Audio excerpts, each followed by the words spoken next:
Welcome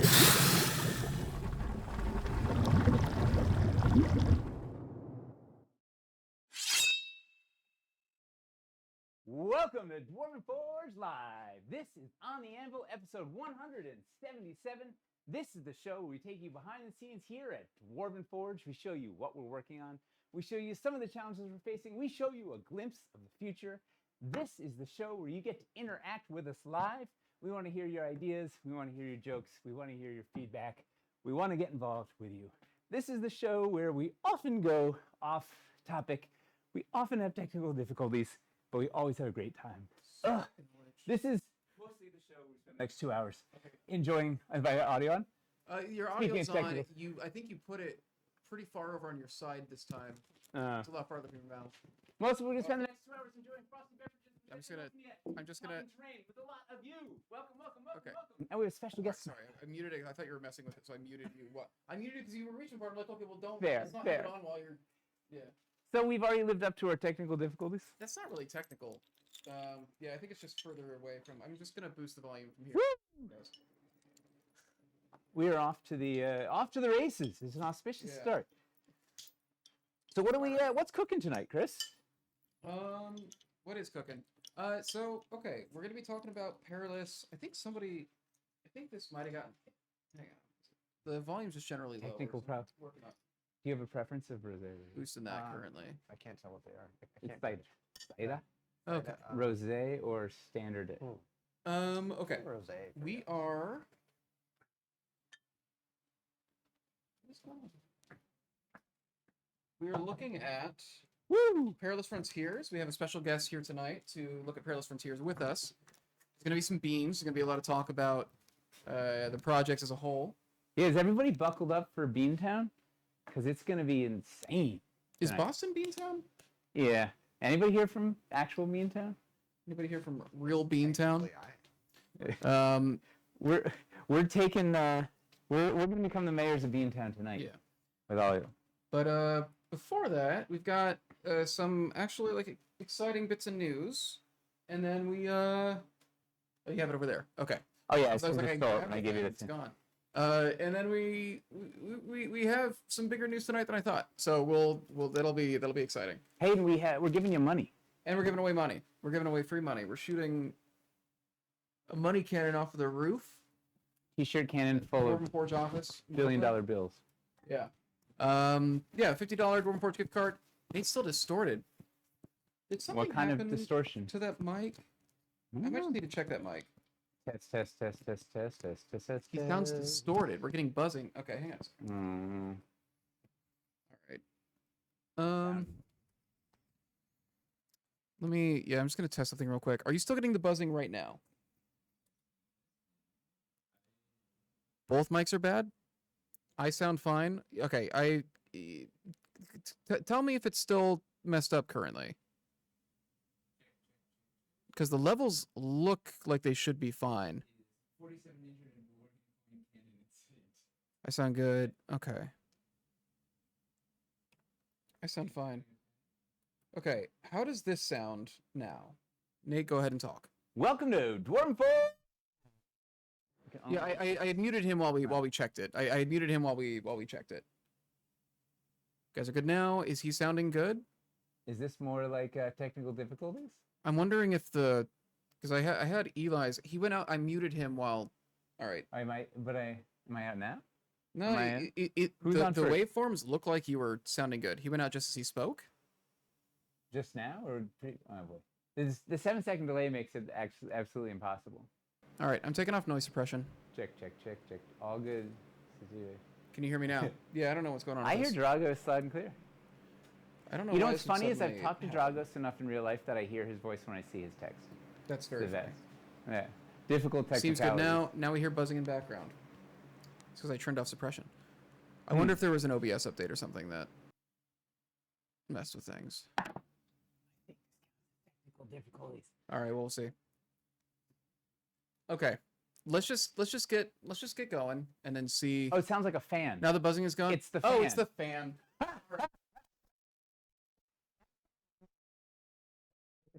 Oh my God, amazing! That knife drop sounded great. Okay. That's How's everything now? hilarious. Now it sounds weirdly quiet in here. So we have this thing where in the summer it's Arctic in here, and in the winter it's desert. It's like It's we're really preparing hot for in here. Perilous Frontiers. It is like bathing suit weather in here. Doesn't even make sense. Uh-huh. All right, so we're giving people gifts. Oh, we didn't say hop in the chat. That's why we're here. Please. Right? Please feel free to hop in. We love first time chatters, new viewers. We love, everybody's welcome to pitch in. We love to hear your voice. Also, you're welcome to lurk. Just be nice, whatever you do. Or else. Or else we'll turn the fan back on. Yeah.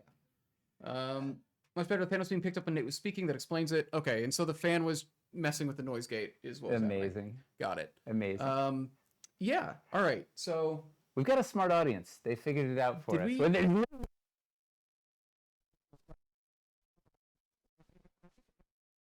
Picking it up. That was then I turned it off before last week's stream because I realized it was going to be a problem, but it just completely. Nate's gone again. Really. Nate just went out.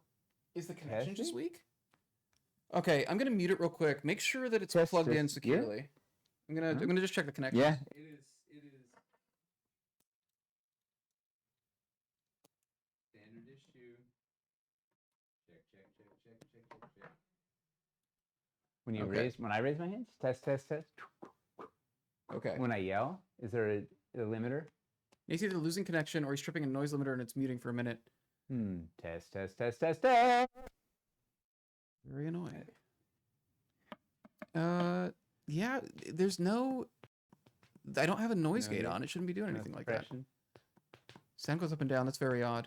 That's it. Sound is consistent now. It's really saturating. Okay, I just unplugged and replugged it, so maybe that was it. We turned it on the computer and it worked. Okay.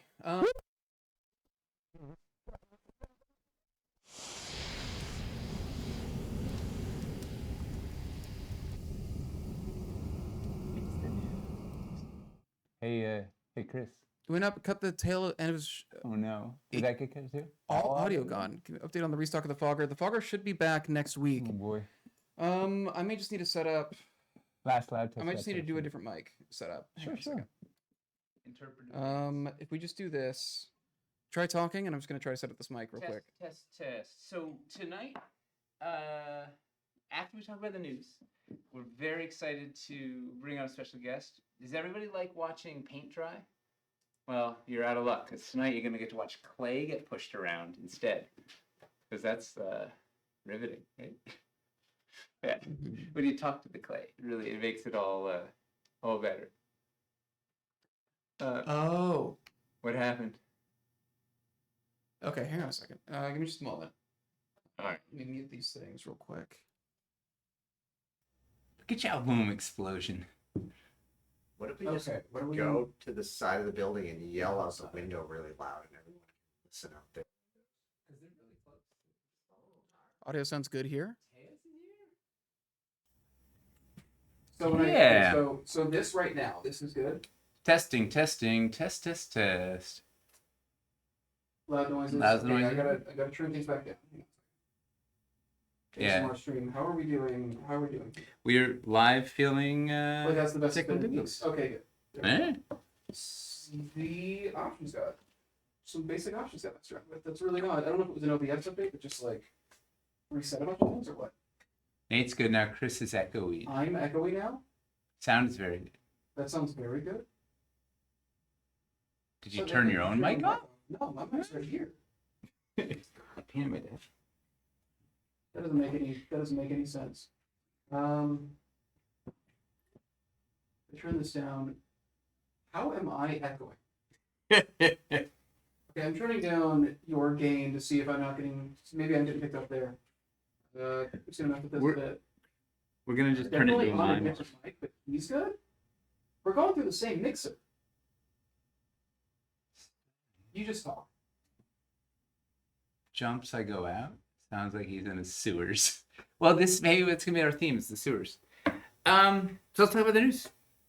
If they can hear you. Yeah. Or do you want me to start talking about the first news? piece while you poke at it. Yeah, you talk about news while I. Yeah. What's the first thing? Dungeon? Question mark. Yeah, let's talk about Dungeons Reforged first. There's a lot of stuff. All right, so Dungeons Reforged is going to hit the web store next Tuesday, with the exception of some of the Sinister sets we're holding. We had some issues we're investigating. At this point, and there's a pretty good stock of a bunch of stuff. So I think the preview is up already. You can wish list it, get a sense of what's there, go hunt for your stuff. It goes live, I believe, at noon on Tuesday next week. We also have the replacement filters are going out, I believe, next week or imminently. So we're sending out replacement filters because those were the wrong size. So if you got filters, expect those. And importantly, if you have any issues with your shipment, we had some production issues, particularly with some Sinister stuff. Please email into customer support. That is how it is being handled this go around. So if you have any issues, please email in, and we'll go from there. The factory just got up and running, so we still have some investigating to do. But let us know if you got something wrong, so we can get you on a list. What was next on news world? Let's see. You covered Dungeon shipping. Did you cover Dungeons the store replacement? Oh, I said everybody got their if you didn't get your shipping notice, also email us. But we've shipped everything unless people had a hold or didn't complete their pledge, give us their shipping info or their treasure chests. So it's like a dozen people, so it's not a lot. Yeah, what was next after Dungeons? We have a number of Dungeons things. Also, how is this sounding? Oh yeah, we didn't have it. Better. Yeah, let's head over and look at this real quick. Oh, that's really close.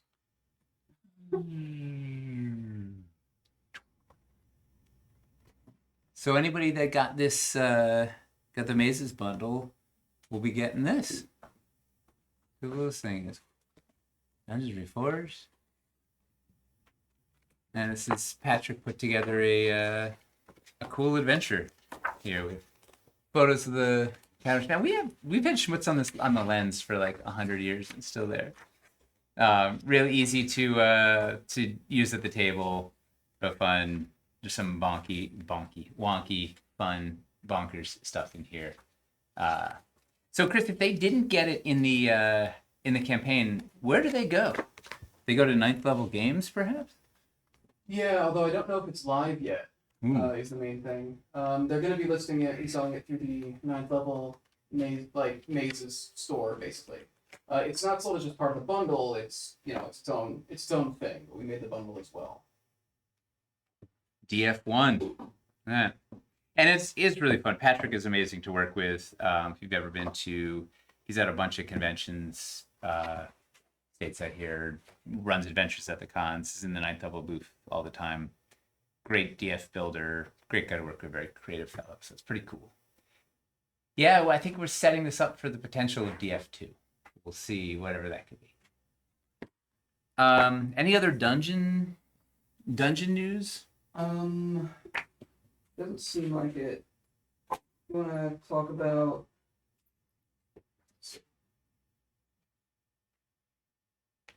DF to level 2. Nice. Do you want to talk about Adepticon? Adepticon. We're going to Adepticon. Well, I'm not going to Adepticon right now. We're trying to get push Perilous as fast as possible. Chris, you're still on the fence? Are you? Yeah, because of something. Another news item coming up shortly. Yeah. But we will have the booth will be there. The team will be there. Mace is running an intrepid adventure as always. I believe it's 603, 605. Got to double look at the number, but.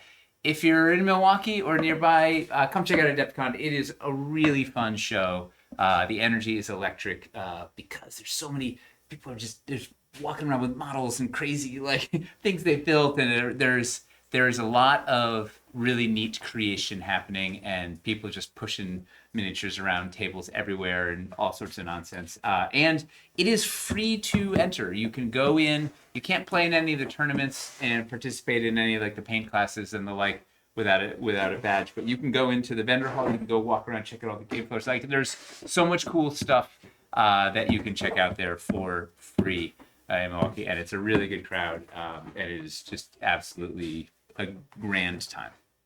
So highly, highly, highly recommend Adepticon. Keeps getting better and better. And the vendor hall is awesome. Like there's some stuff that you wouldn't see at Gen Con, I feel like. Right? There's got to be some of those that, I don't know. I feel like there's some more niche, miniature focused stuff. Some smaller vendors. And a lot of cool smaller games and whatnot. Like it just, and miniatures everywhere. And terrain. And yeah. Can't say enough good things about Adepticon. Love it. What's next? Restock. So we're not 100% sure when it's happened, but our first restock in like forever, right? Tariffs have really thrown us for a loop. I don't know if we've ever mentioned it, but tariffs have been really a challenge this last year. But we have a restock en route. It's supposed to hit port tail end of this month, hopefully to the warehouse by the very end of the month, or the very beginning of April, and then hopefully up in the web store early April. But once again, there's a couple of things we still got to get through customs and get to the warehouse and get received and unpacked and whatnot. But there's some, we'll finally get those castle sets are in there. There's some Cavern's Passage. There's Underdoom, the riser, the Caverns entrance riser in ice. A lot of exciting stuff in there, and just excited to have a restock finally again. So we'll keep you posted, but it's coming. It's imminent. The Ides of April, ish, perhaps. What else? What's after up? The only thing that we have is the new project. So we got a new project thing that we want to talk about. We got something brewing that is going to launch in the next few months. We're trying out a kind of fast and furious reforge. I don't know how much we want to tell people yet because it's all very much in flux.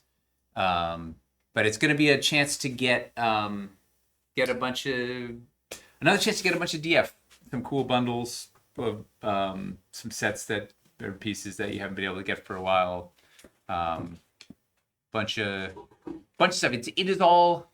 I don't think we give any details yet because it is very sort of hot off the presses and all kind of moving quickly. Yeah, well, but so just buckle up your wallets and prepare for something before Gen Con for sure, before Perilous Frontiers. This probably means Perilous sends up a spickle later, but we will see. We're still full tilt, as you'll see tonight, full tilt on Perilous prototypes and building it out and whatnot. But we're going to have this in the interim as Perilous coalesces into something epic. Is there any other info we should give them about that? Other than start the rumor engines? I don't know. All right. Yeah, that's... Okay, it looks like it actually is... It sounded like I'm getting picked up now. Yeah? But I think it is. I'm going through the ceiling. You want to give them the theme of the Refast Reforged, Refast Refurious? The name of the project at least. I am? Okay, but I don't think it's this guy. I think I'm getting picked up through the ceiling light. So I'm glad they can hear you. Yeah. Okay. You can hear you on the main mic. All right. Look, as long as I can be heard, like that's something. I don't know why that just died. Okay. There's nothing outside of okay. So you told them that we're doing a new project. Mm-hmm. Do you want to? So why don't we tell the theme we're working on right now and see? Like everything is very much in flux, but currently, what's the focus? The main focus, everything I'm doing currently, is we are looking at everything we can do to utilize our underutilized caverns pieces. Basically. Boom. Caverns. Ice and Underdoom repaints. KS2. Well, don't give me what it's just say caverns. Because who knows what's gonna. Okay. Yeah, Caverns, there's the theme. caverns. Caverns. Yeah. Boom. Ship it. That feeds the machine. And more to come. Much more to come. KS3. So KS3. Was it KS3 with cities? I don't know. Yes. Right. Yeah, well, there will be beans. Don't you worry. Oh boy, there's gonna be stuff. There will be stuff here tonight that no one's seen before. This doesn't exist. Yeah. All right, is that all we have for news? Yeah. All right, so our main event, live from sunny Vermont. They're coming down, trekking from the great northern kingdoms. Live in the studio, we have Eli himself, our lead sculptor. I don't know what else we call you. You're the creative tour de force. If you like, sure. Yeah. Woo! Eli is here. Honorary Elvish Bard Ranger. Yeah. Maniac. The name level ranger of the group, as it were. Hey, everybody. That was for Dragos. You appreciate name level. We got Eli Reforged. Yeah. Amazing. So we've had Eli on before. In fact, the very first on the Anvil, you actually coined the name on the Anvil, but the very first on the Anvil was you sculpting a piece that the stepped crag piece and putting the wild in there, Yeah. and doing the splits. So we thought we'd maybe reprise some Half of of that. half a split. So we thought we'd do some sculpting tonight, and most importantly, like this is your chance to ask Eli the hard hitting questions that have been just rattling around in your brain, or you've been keeping I don't know, in the dark corners of the internet waiting for Which chance piece has the Death Watch beetle? Which piece has the Death Watch beetle? Does anyone know? See, they can maybe that'll be our secret giveaway. So we have a lot of stuff. It was kind of like prepping a D&D campaign. We gather up a whole bunch of junk and see what we don't know where it's going to go. But do you want to start with showing them your toolbox, or do we start with the thing Maybe. first, I mean, or that what? might be fun because that's probably like Oh, wait till we actually less start sculpting. exciting than the actual pieces. Okay. But hopefully interesting. Hopefully someone wants to see like a peek into the sculptor's toolbox, or start with some stuff maybe. Let's start with this thing. Yeah. So, Okay. Yeah. Question: support for like. Hey Eli, are you going to do anything with light panels? Am I going to do anything with that's no. All right. Well, first hard hitting question. Yeah. It's tough. And also, I like putting question in front of the question makes it easier to tell it's a question. All right, so let's look at this thing first, because we have a cool, fun life cycle of this. So, I think we've talked about this a bunch before. We'll often start with mocks, be it sometimes it's a sketch, sometimes it's clay, sometimes it's foam, sometimes it's digital, sometimes it's some combination of all those things, sometimes it's cardboard, whatever. The idea is something that we can do fast and easy to get a sense of the geometry, make sure it's going to work, see how it works with other pieces before we commit to endless hours or days or weeks or months of sculpting. So when you get something like this, what and you're like, okay, you have to turn that into, in this case, a very organic shape. Right. Like what happens? Like what goes through your mind? Like what's the process when you get handed this and it's like, okay, geez, I have to now make this into something real. Yeah. Well, it does depend a bit on the mock I got, because I've this one, honestly, this is kind of an easy one. Nate has done a lot of the I just lost my mic down my shirt. Woo! Woo! We have to redact the. Yeah. It was taped on. Let's try that. Okay. Can you still hear Eli? Can you hear me? We good? They should be able to. Okay. I have the ceiling mic going, so even if nobody. Okay. We got backup across the board. Yeah. Okay. Right. So what I was starting to say was that you actually did a lot of the hard work on this one. There have been mocks in the past where it's just kind of like literal like blocks that had a purpose but no real idea of how they were gonna how they're going to fit because we know we need something that kind of does this thing. But okay, so we got to this part where Nate has a pretty clear idea of a bunch of things he wants to do, and he's crammed them all onto this one piece. So we've got, and also this is like by the time it gets to this stage, we've looked at this in at least one, if not several, dev meetings, and people have poked at it, and there's been ideas and questions of like generally there's some iterations before we get to this point. So theoretically, the geometry should be relatively locked and often marked, and then there'll be some malleable spots you can put. Also, this is kind of a second generation piece in the sense that this was created after we had the original Dunes family fully prototyped. And Nate was able to play with them and be like, there's something missing. We need another piece that does certain things. And what we're looking to do here was integrate rocks and just other things you might want to build into the dunes more effectively. So we need some places for stuff to attach, to sit, or to be plugged into pole accessory holes, or driftstone stand holes, or biscuits, all of those things. And it also just adds some more fun, interesting counterpoint to the smooth slope of the dunes or the drifts. Right. So yeah, when I get this, so first of all, I have to like assess all of the things it needs to do, and think about, make sure I've got that firmly in mind, and think about what it needs to fit with, and then I need to make it look convincing, and both naturally convincing and also aesthetically pleasing, because there are things that look realistic but still aren't much fun to look at. So you want it to do both of those things. And so, I'll give some thought to what natural processes, and if it's a natural shape like this, might have created a shape that will do what we want it to do. Like, how did this form? Yeah, how did these rocks come to be? Why are they the heights? Because there's always a few different things you can call upon. But like, for example, one thing, the first problem I see when I look at this piece, say, is there's a driftstone hole right here, one of these nice big holes in this smooth rock, and that's going to look very odd if we just put it in the middle of a rock. So I immediately realized this piece is going to have to be broken in some way. So in terms of what nature's doing, the tools I have to hide that are vertical fault lines, which tend to be kind of jagged and irregular in sandstone. It mostly breaks a nice, smooth, even horizontal planes because it's sedimentary layers coming apart.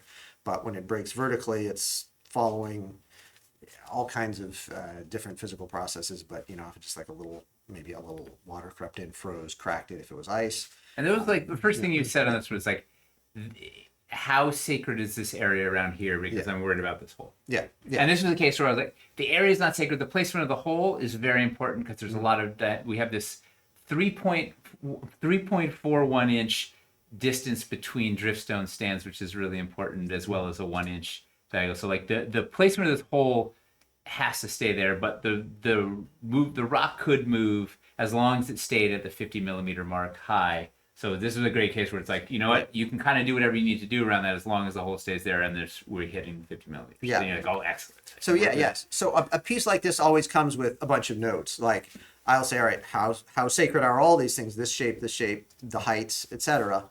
I might already know that, or in some cases, Nate will be like, well, this one thing, because of the way I shaped this, you can put this, and this on top of it. So make sure that it doesn't move any further that way, but it can go out a bit, that kind of thing. And in fact, in this case, the case of this piece, it's hard to tell by looking at it, but there's actually an enormous amount of thought put into how, like this, all these shapes here are designed to play with a bunch of the other rocks that Elye had already sculpted. So the advantage of this piece is we had a dozen other pieces already in hand, so I could see how is everything going to nest either against this or on this in some combination way. So there's a whole bunch of different plants and rocks and the like that are designed in different ways. There's most of the pieces in the campaign can fit either against this, either on one of these faces, or on top of this in some combination of ways. So I captured that a whole bunch of photos, so Elye can sort of see where all this stuff sits. So there was a lot of this footprint was very kind of locked in because it worked really well for a huge variety of pieces. Mm-hmm. Yeah. So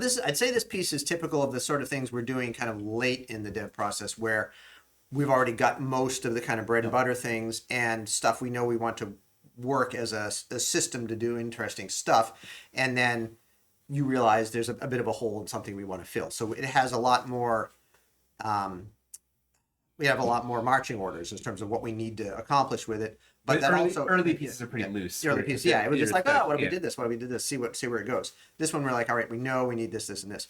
So from there, I would take all that, and the next we actually can't illustrate this step, but I did a digital model of to create an armature because I knew I wanted to have support for this. I could have made this with wood. And I do many armatures that way, but in this case, the dunes, I did a lot of them that way because it was relatively easy to get the slopes versus cutting it with a saw. And I would make a piece that we'd ultimately print on our filament 3D printer that is well within the contours of all this. So I have room to, particularly out here, to play around with that stuff. But there's enough support that I can screw it down to a block, have a nice sturdy base. Then we'll print that. And speaking of slopes, like one of the things about the dune system was Eli devised, and this isn't a perfect example, but devised, there's a very specific profile that all of the dunes hit. So they can deviate from that, but where they all connect, they have a very exact profile that he worked out. That gives us the most playable space and the right angle and whatnot. And then from there, they can break them, do whatever, but as long as it ends on this thing. So like it's super precise. Both these sides had to be super precise. Yeah. So that's kind of one of the givens whenever you're like, it's a dune, all right, it's got that profile now that we've worked that out. And that was something we tinkered, like, I remember you did a bunch of different tests with that and putting miniatures on and seeing putting things on. How much can we get so it looks realistic? And you can't just have a perfect ramp because that's going to look awkward at both ends. You want it to be able to die out into a flat thing or to slope up again if you're building multi-layers. So yeah, even just that profile, there was a lot of thought and iterations that went into that. So okay, so we've got this. Then we've got digital model, a printed armature. I attach that to a wooden base. At that point, I get some monster clay, and I heat it up, and I slather it on like I'm frosting the heck out of a cake. Yeah, and then it looks like this. No, so this would have been built up substantially higher all around. And actually, one interesting thing you might notice if I put this piece next to that piece is that this one is shorter. Let's see. Is that evident how this is? See that difference in height there. Down at the bottom here, right? Yeah, exactly. Well, it's basically, the profile is the same if I lift this one up. But, I mean, it's at least as close as that mock is going to get. But it's about a 1/4 inch taller. Now, why is that? That's because of one of the elements of our process now is that every piece gets scanned and ultimately turned into a digital model prior to production. In order to make it easier for the scanning process to capture the details at the lowest angles, I just lift the whole piece up. Because the scanner's got to get down and wants to get the very lowest edge. When this is in the way, you can't get because the armature. Yeah. So that's just an added level of, kind of working with the digital team. So you have to imagine as you're looking at that, the final piece is going to have this whole bottom 1/4 inch just cleaved off. So it doesn't have this weird drop off. It'll go more smoothly down to the tip. Yeah. So I add and when I've just put the hot clay on, I have to build it up well beyond all of this so I can then cut back to where it needs to be. Then it's overscan totally. Yeah. Oh, and I saw a question coming. Someone did you ever do test sessions with mock-ups? And the answer is yes. Often, sometimes a mix of the two, like pieces that are done and things that are mock, or some combination. Yeah. In fact, tomorrow night we're doing a test session. Yes. Yeah. It's both a test of my original science fiction role-playing game and a bunch of our terrain. So it's going to be a Hoth-like location, or not Hoth, actually a Tatooine. Ooh, spoiler alert! Yeah. So hey, it's like Bleed. Someone was saying this is like Bleed for image editing. Yeah, exactly. Then once I've got my kind of globbed on clay in a rough shape, I'll usually start by getting these edges super exact, which can be quite time consuming, making sure this is a perfect vertical edge, perfectly smooth edges. Got that 90-degree corner. I have certain templates and things I can use to help with that, but it requires care and attention and just shaving stuff carefully, making sure that's perfect. And then from there, I can take my measurements out this way to get a very precisely placed hole for the dripstone, and the Do second you one. do you mark those holes? Like, how do you? Yeah, I mean, much as like you'll see like a stone sculptor or someone doing a big clay thing where they glob it all on, and then you'll mark X's or points to measure from. Yeah, so I'll do kind of preliminary marks, and I'll kind of cut down, and then check it again and cut, and and I try and establish my landmarks. What has to be where. Another one, like this was a very particular angle. Yeah. And you said this angle. Whoops, sorry. This angle here, where the biscuit is, it's like a 19-degree angle that just worked perfectly with several things that are in. It's a weirdo angle, but it was the one. It was, yeah. So I said, okay. So I made sure that I got this exactly at that angle, and the holes exactly where they needed to be. The pole accessory holes are more to taste. Yep. So I thought about what's going to work for making those look good. And then I start thinking about, okay, now that I know what has to be there, what can I put around it so it feels like a dune with rocks emerging from it, then it looks good. So the idea was I needed a flat face here, I needed holes, and then I needed pole accessories somewhere, and I needed very specific heights. So I'm getting all these checked and kind of shaved down and whatever. And then from there, I just start thinking about, okay, how could rocks form that could accommodate those things? The best way generally to hide those big holes is big cracks. So here we've got a couple of rock pieces that are breaking apart, but still forming the shape that Nate had discovered was perfect for supporting various pieces that we might want to sit on there. The bases of some of our new rocks and some old pieces, all sorts of things fit there. Well, what's neat, dude, this process is how Eli approaches each, like thinking about how this thing formed, be it a creature or a plant or a rock or a dungeon wall or a castle wall. Like it's the same process. Oh, someone built this. What were the tools they used? So that's how the stone looks. Or like this is always like everything starts with like, what's the story behind this thing is always the driver. What I would call is like the logic of the piece. Yeah. That's kind of like one of my central concepts when I'm sculpting anything is like what forces made it. Whether it's human carpenters thinking about, okay, I need to put this kind of a beam in this kind of place, or, how the tree would grow. So what kind of grain you'd see in that place. Or in this case, how does sandstone form? How does sand or snow blown by wind and cascading down move around things?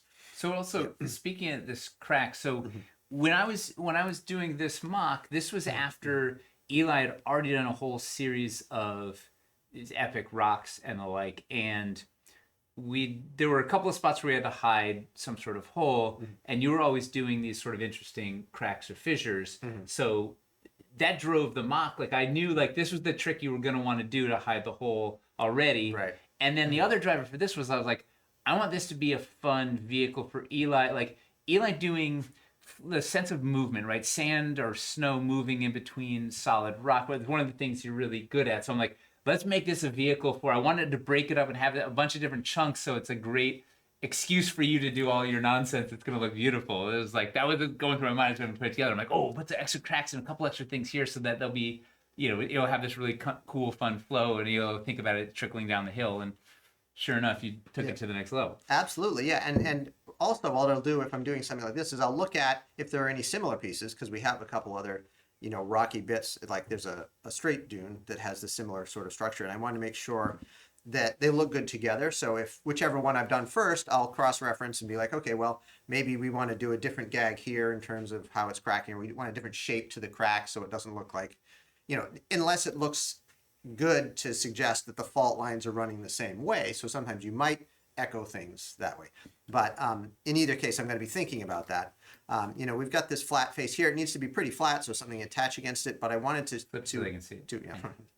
Looking at myself. So wanted to adjust it so that unless you're looking like right down the edge, you don't actually really notice it as being super flat. So we can do some cutouts around here and there. We can undercut. We can just round some corners. I feel like that's one of your hardest, like trying to make flat faces feel organic is one of those things. It's a challenge. Yeah. Yeah. Because we want to be able to put, there's so many flat biscuit things we want to be able to put against it. It needs to be flat for modular purposes. Yeah, and that has to look, you don't want to see the biscuit in there, and I don't want it to look like it's totally falling off. But it can be okay to have it look like it's precarious, because that's interesting. Danger, yeah. So getting that, that balance back and forth. So I'm always like kind of picking at it and scraping and adjusting and tinkering, cutting in a little bit, Hey, speaking of seeing the biscuit, what do you do when you see a biscuit hole? Yeah, That's a well, big slot. so Like, this is, as you can see here, I really emphasize, because this is kick the something, camera. because this is something you will see sometimes in sandstone, places where the strata really opened up and you can really see the cracks, either because water or ice, or just the way sedimentary rock forms. Some strata are tighter together than others, and so they'll break along the looser fault lines. You'll get bits where things fall out, and so not wanting to just have an obvious biscuit hole chunked in there, I'll make a crack where bits have fallen out here and there, and I'll add other cracks around there, so it just feels like this is a crumbly chunk of rock, and so it's natural to see a deeper hole there. And maybe it's just some lizard's house. You don't think it's a biscuit hole necessarily.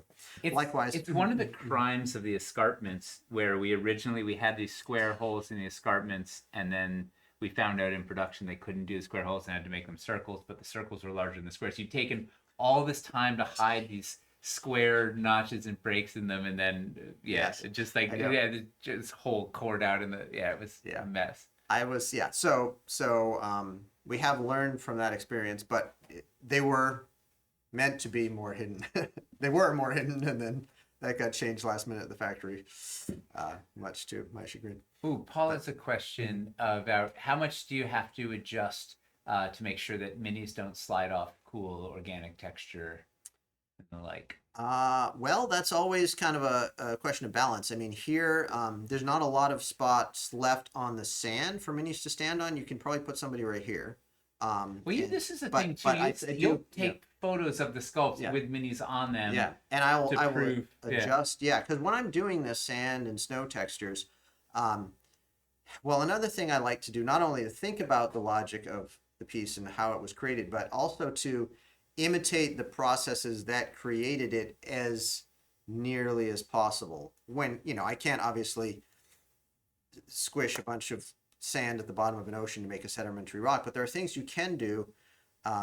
For example, like, again, if I'm doing a hand-hewn wooden beam, I will often scrape the surface and kind of hack it just a little bit, rather than just cutting a flat piece and drawing board lines on it and putting grain on. I add just that little bit of sense of unevenness.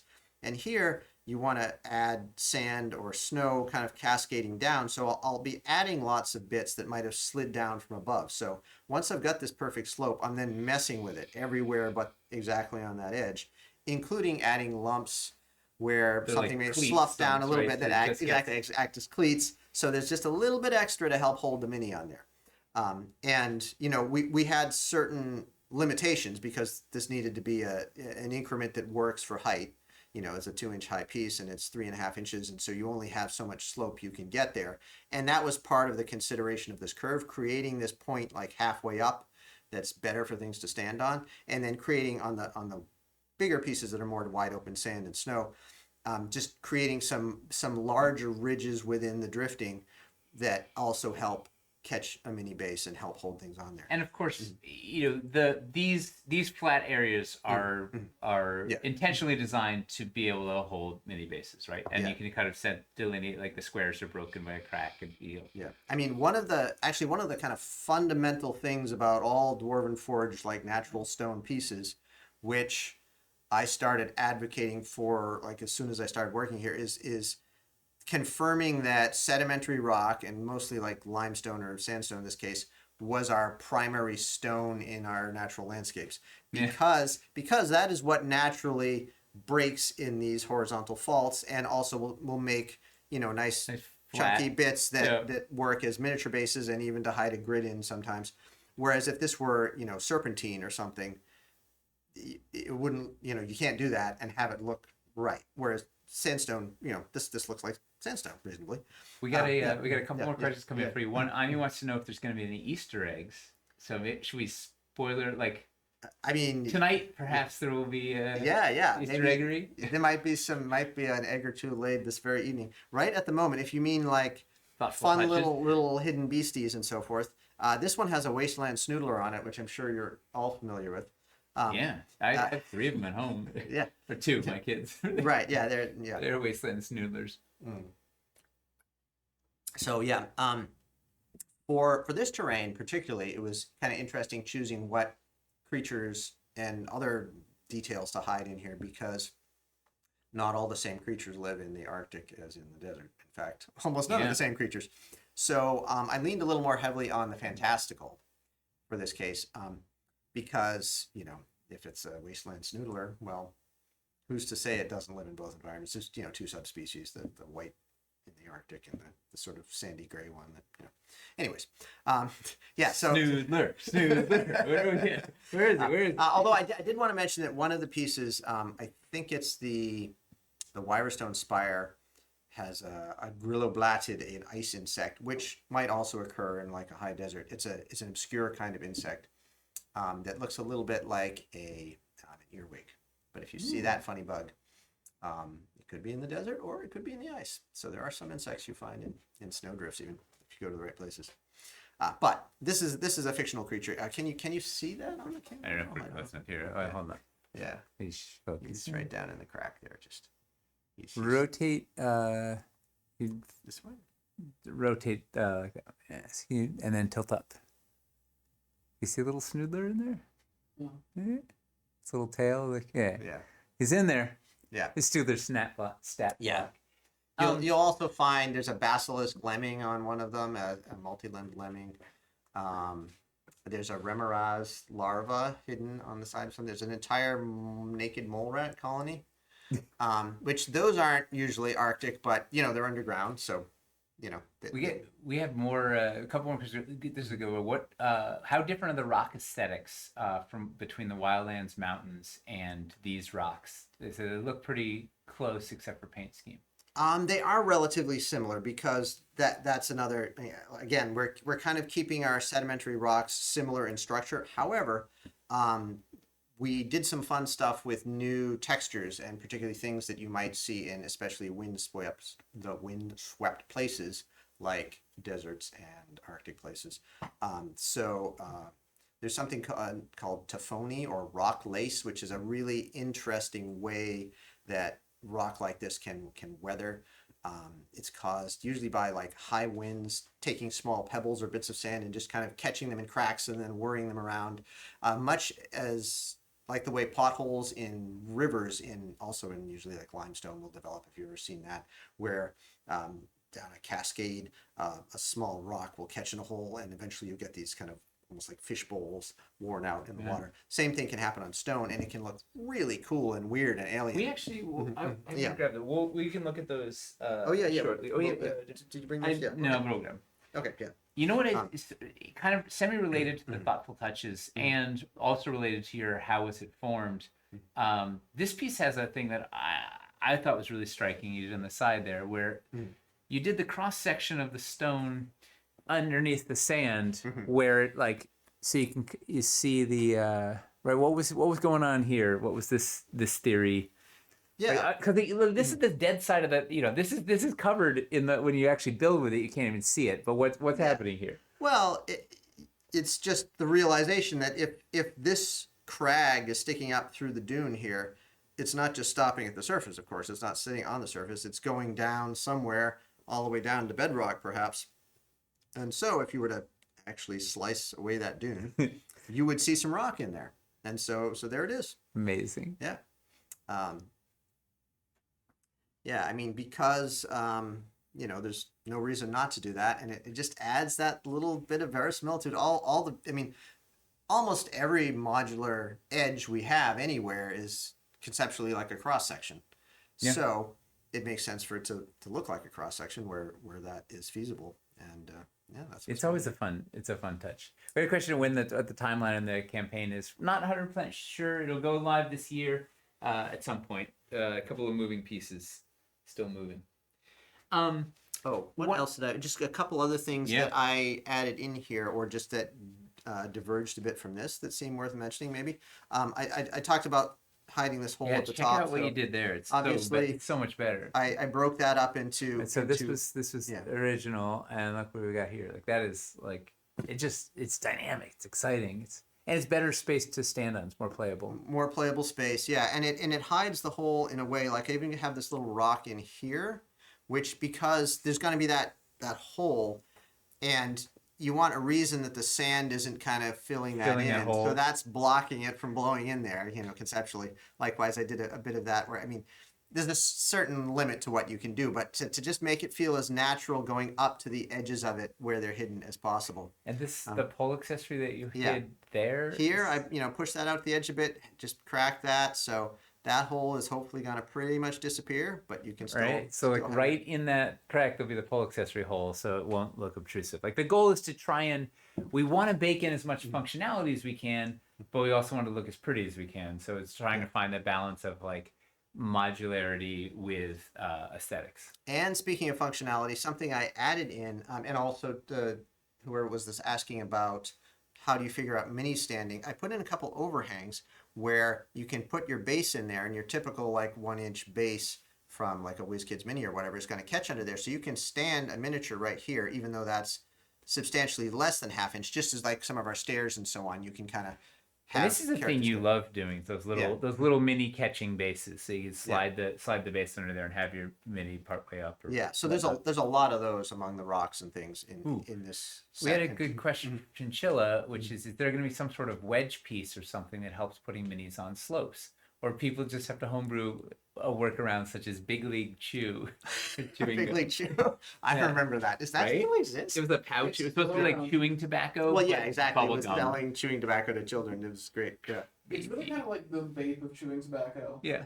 Like it's bubblegum flavor. Yeah. Does it still exist? I remember the commercials when I was a kid, but I was like, even like at age 8, I was like, I think I know what's going on here.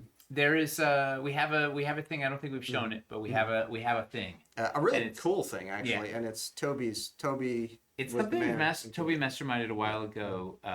Back in Wildlands, actually, we were poking at it, trying to figure out how to get stuff on uneven terrain. I don't think we've shown it yet, but we have something it's a little better than Big League Chew, but also poster putty. White stick always is your best friend. Yeah. Yeah. Should we move on to the next step now, or any more questions about this process? Oh, this is an issue. Amy says, so this is more of a comment. It seems to me many times the factory will paint over a lot of the thoughtful touches because there are a lot to find or to paint and add more to their steps. I feel like you add those for us painters to find as we paint pieces. It's probably the case, but if so, thank you. What do you say? Yeah, I mean, there are always limits to what we can realistically ask the factory to do to keep the painting prices reasonable. But say if you're just painting a snoodler, that takes even someone with very rudimentary painting skills a few seconds, and a little brown paint or green paint or whatever color your snoodler happens to be. It gives you a chance to do that. And God, I still have to, I have like this whole treatise mostly written on the wildlands and all the stuff in it and all the creatures and all the plant, flora, and fauna. I literally have like a 20-page painting guide I made just of like what I did for my own records when I painted the swamps and because forests. You did each plant in its own. There is at least 80 distinct plants that are repeated plants, never mind all the individual ones. And every one has a different paint scheme. It's not just one color, it's 2 or 3 colors at least. I spent a stupid amount, but it looks cool. But anyways, someday, folks, I will get that out for you if you want to imitate my madness. To the thoughtful touches, sometimes on a piece like the cavern's convex corner that has the little orange lizard, like that one gets color. Sometimes like the water wheel bug got color, depending on the piece and how many steps and how how feasible it is. Sometimes the thoughtful touches get color, and sometimes they don't, and they're there to discover. But the essence is, we always want something for you to discover. The piece should feel real and alive and hide that whimsy. And sometimes it's just for us, like just creating the fun. Yeah. Let's move on to another. Oh yeah. The next stage of the process. So after the sculpt is done and goes out to paint, how fun is it for you when you get to see, like when the paint team comes back and you get to see your work in living color? So this is the transformation from one sculpt to now two variants, the same piece. Like how wonderfully different those look. No, that's great. And so these are ones that have been scanned and then sort of preliminary. These are PLA prints, so these aren't even like the highest detail level. No. But enough that Hamster and Aaron, respectively, can work their magic, and make them come alive. And it's really fun and gratifying to see that this texture for the sand and snow that got many iterations along the way. Gosh, I don't know how many? I did probably at least a dozen different sand snow textures. Always like kind of looking at both sand and snow and seeing how fortunately they do form very similarly in many cases, and when you see them with the right color, well, that was part of the challenge, right? You would do texture to it, some options we like, and then we paint them and see like how does it react to paint, and is it like it was an adventure. And that whole thing, it was also just kind of an interesting quest, like to find the right, because there are many different ways that sand or snow could look, and some of them are more kind of wild and dramatic and fantastical and honestly fun than this. And I was initially advocating for some of those, but we realized we needed something that felt, first of all, like what people expect when you think of a vast sea of sand or snow, and secondly, something that just kind of helped something feel desolate and empty, and then you can put all your stuff on it and it works with any rock or ruin or weird plant or whatever you might put there. It also needs to be broad enough that we can use it. Like if we did a kind of a real pushed fantasy snow, it's less usable. It feels more, it's too specific. Right. So it's like trying to be specific but generic enough that we can use it in a bunch of things. Same with the sand. Like it needs to be broad use enough that it can be anywhere from dark sun to a beach. Because you can always fantasy it up by adding all the scatter and pole accessories, etc. that we have. So anyways, So I love it. I mean, it's great to see. I always have an idea of how mine are going to look when I paint them in my head, but it's super fun to see what Hamster and Aaron do, even within the kind of constraints of having to do something the factory can repeat, which is something they're really good at figuring out and making it look great in way fewer steps than I will take. Well, because they have to paint more than you ever. All right, so let's look at so we have let's look at the Toponi quick, and then we should get the sculpting. It's already 8 o'clock. So let me get the Toponi. Are there any questions for Eli while I grab the? That has some, but there's that Toponi. Yeah, you can start to talk about it. And I'll get the two side by side. Oh, does this have? So it might be the big. But anyways, this piece was a fun one because it was designed to kind of. 1 second. Oh, 1 second. Repeat that again. This piece was a fun piece because it was designed to combine the two most fantastical elements that we've got in the rocks in the frontiers. The Wyverstone in its two new iterations for desert and for Arctic, and then the Toponi, the totally new structure here, which is this wind carved, almost sometimes spider web or Swiss cheese looking shape, or rock lace.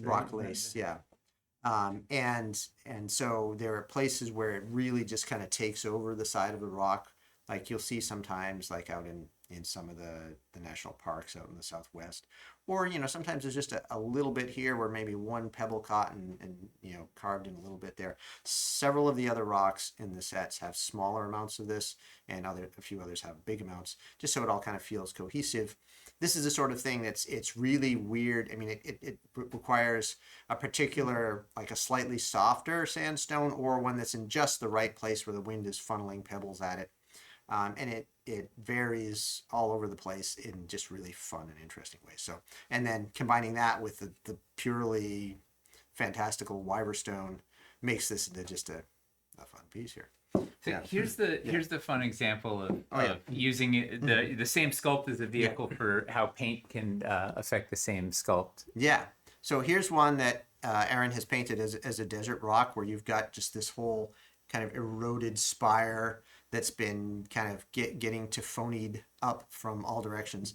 And then the way it's treated here, what Hamster did in the Arctic paint scheme is make it almost look more like ice that's encrusted on, and the ice is kind of melting and getting wind carved by a similar kind of erosion, but it feels like encrusted ice rather than part of the rock, and it could go either way. So that's really fun, and it's just nifty to see the variation. And yeah, paint can really transform something. We have questions flying in. People want to know about the half-buried thoracic skull and the rib cage bridge that you did. The rib cage bridge, yeah, that was. Are we talking the? Oh gosh, there's a few. There's actually been more than one rib cage bridge. You're talking about something that we actually produced? No, they're making stuff up. So. Oh, they're making it up. Okay. No. There's no half-buried thoracic skull. There's no half-buried thoracic skull. No, there's definitely other skulls. What was there were a couple. Can you scroll back up, Chris, for a sec? There were a couple other questions we missed that were. There's definitely a dragon fossil I put on the cave entrance that's in rib cage bridge. Oh, what's your favorite tool to use? Okay. Oh, maybe we'll show that when we go to the sculpting. We'll show that. Yeah. Yeah, we'll do that. Do you ever change the sculpt based on painting? Yes. Yes. Mm-hmm. Yeah. It's kind of a new process that we have now. We often do test paints and sort of see. Yeah. Well, often before you commit to like a new family, you do a proof of concept, see if it's going to work, do adjustments with paint a bunch until we get something that's working before you iterate on a family. Yeah. We did a ton of that in Starforge, particularly like textures on the grill on the floor and that kind of thing. I did a zillion of those and sent them to Hamster, and he played around with it. Make it 50% deeper or enlarge this or shrink that, whatever. And we go back and forth with what worked best for details. Before you get to the big piece, yep. First of all, did we show that? Have we shown that that rocky dune before on camera? I don't think so. Oh yeah, so we got order hitting beans hard. Do you want to grab the texture samples? Yeah, I'll have to go find those. Yeah. So last week we were looking at where the heck is the camera? These ice, right? We were looking at sort of ice flows. Been poking at geometry. We got some. It's evolving. But what was fun is Eli's here. Eli, Miles, and Toby were doing a sculpting jam, a technique, sort of messing around textures, and we're exploring one of the challenges with this is it wants to be flat, but it needs to be interesting with paint and whatnot. So what did you guys explore? So we did a little sort of sculpting seminar technique jam the other day.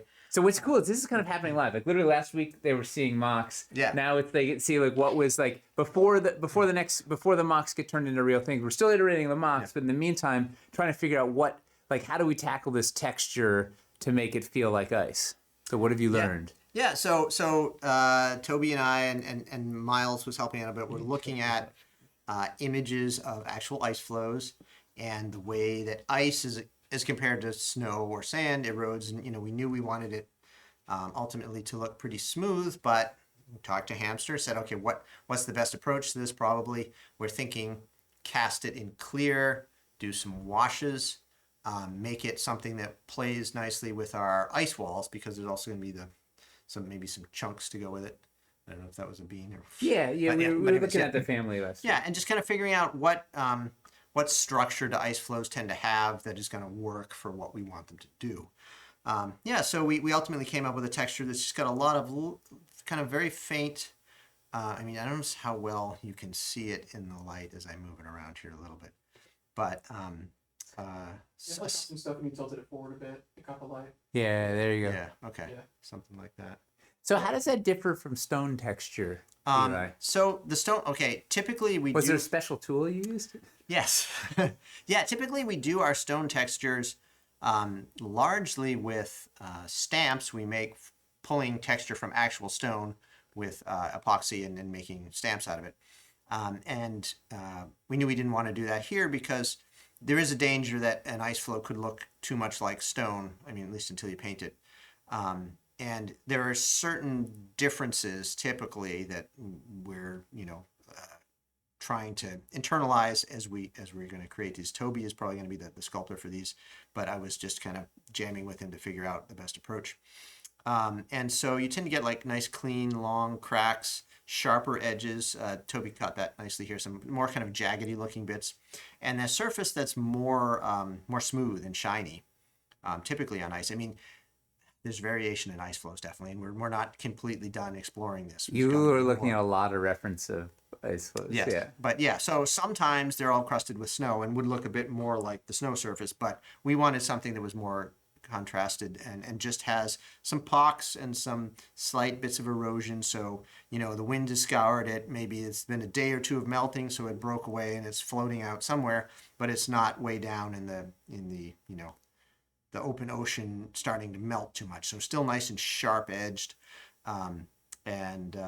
Yeah, we're pretty happy with how this is looking as just kind of our sample. Well, you didn't tell me about your secret tool. Oh yeah, secret tool. All right, well, my secret tool is my finger. Yes. So, but actually, I did that. So I started out by. So it is like yes, by using my favorite sculpting tool to kind of pock and modify the surface in a bunch of different directions. So it was kind of multi-directional. But then I actually smoothed it literally using my finger, because you can do that with monster clay, and that kind of has the same effect as wind sweeping across it or water flowing across it, and it'll smooth it and shine it up in a way that we wouldn't want here. You don't want your shiny rocks normally. So trying to get it softer and Yeah. flowier. Yeah. And then it'd go back and harden the edges, you know, so they still feel nice and crisp. But yes, so yeah, your hands are amazing tools. Turns out. And you don't want to forget to use them. You know, sometimes they're actually the exact thing you need.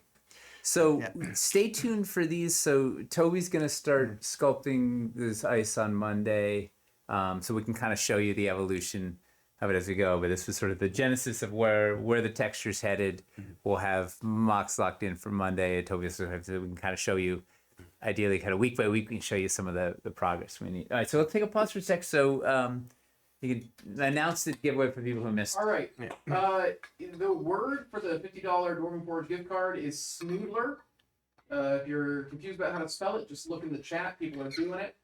Snoodler. It's a digital gift card. Everybody is eligible. If you have not typed it, go ahead and type it in. You can use it in a sentence. You can capitalize it. As long as you have those 8 letters in the correct order somewhere in your message, it'll count.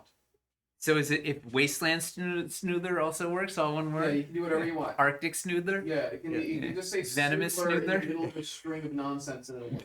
Undead A string of nonsense seems on this channel. Yeah. So are people buckled up? Are they ready for like beans that are still coming out of the bean oven? I don't know Is that if where they're you cook ready. beans? I think they're kind of afraid of us revealing things they aren't already familiar with. Are they buckled up? Did I don't know everybody if have they're their ready. I don't seatbelts think they on? can handle it. They're wearing their It crash might be too helmets. much too soon. All right, Eli, you want to pull out this big mamba? And All right. You can't say that. Well, maybe I'll actually start with my tools. Whoa. This is my like small travel toolbox. Which should I do a quick tour of this Sure. before I do anything? Okay. What's your favorite tool? Okay, so that my was the favorite question from tool. before. This is kind of fun. I mean, this is like a. You can get things very much like this in like It looks like what they stick $10, in my mouth. $10. Yeah, it's much like a dentist tool. It's probably a softer, lower quality metal. You can get packs of these at Dick Blick or probably Amazon or whatever. Not that I recommend Amazon, but you know, you get like 10 sculpting tools. But this one, I've found I like the angle on it. I mean, I can do stuff with both ends. This is good for putting cracks in stone or. So it's unlike a sharpening dental pick. It's flat. Like Yes. there's flat ends. Both of them are slightly rounded. flat. It's not a point. Yeah, and the edges are slightly rounded, so I can be a little gentler with the clay. It's not cutting into it too much. Like it's a hockey stick on that side. Yeah, this is definitely Very this is a hockey. Vermont You of totally you. can. Yeah. Yeah. And that so See, that I that's probably the- do The camera. Where's this? close to like 50% of all my sculpting with that. What else do I have? Yeah, Big flat. Like yeah. But well, it's the other end. This is my preferred end. I do more with this one. Yeah. And it's a little bent because of all the time I've spent pushing it against things. I straighten it every once in a while. But yeah. So there you go. Nothing fancy. What else? I do have a couple somewhat fancier bits, which are probably my next favorite tool. Where are they? These guys. These were hand forged by a blacksmith. Oh yeah. That Nina knows. That's my favorite one of those. It's a kind of a fine chisel point, and then it's got this end is square. That's good for like cleaning out. Say I'm doing a city builder floor, and I need to make that indentation on the side where the biscuit hole is gonna go. Or this is very good for doing nice clean wood grains. This has a chisel end, although Toby has made like 3D printed versions of this that are fine for, but like when you cut wood grain in, you often have like little risen bits on the sides that you then have to shave down and smooth off if you're doing it right. So that's good for that. This is a slightly bigger, more spatulate one. I don't actually use that one that much. I've got my pins. Our This I was Michelle laughing at today, that your pins are in an old mock from Yes. from Wildlands. Wildlands. Yeah. Wait, the SKU's still on it. MS706. Yeah, there you go. Yeah. That's your pin cushion. So a couple pins I stole from my wife's sewing kit. I used to have some of my old insect pins. I used to collect insects, but this is one I made a handle out of epoxy. But that's just a pin. So that's for fine detail stuff. What else have I got? Just blades. You do a lot with blades, shaving down the edges, X-Acto knives and so forth. Some hand drills for drilling in wires for armatures. You do a lot with wreath wire, actually. It's fine. Green wire, can bend it up nicely. It's good for anything from making an actual you use it all the time. To, any smaller thing. Yeah. You were mocking something up today with it. Yeah.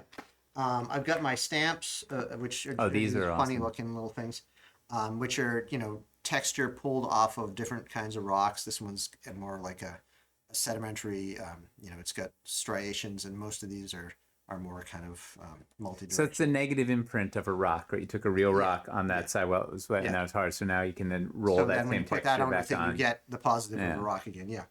I've got a certain amount of these color shapers, I believe is what they're marketed as. This is like the kids version, the bigger ones, but they're great for clay. And then there's also smaller ones. These are useful for epoxy and things that tend to stick to stuff. Occasionally, though, for like maybe silicone. They're made out of silicone, yeah. And for some of the surfacing stuff we were doing here, that might be helpful where you can't get your finger in. A couple styluses, just with like rounded tips of different sizes. These are good for, say, making Tafoni or other sorts of indentations. This is your pebble that's rolled around for 1,000 years in the wind. Is now like exactly, the very precise ruler marked out in hundreds of inches. Hundreds of inches. Yeah. Does it come with a magnifier?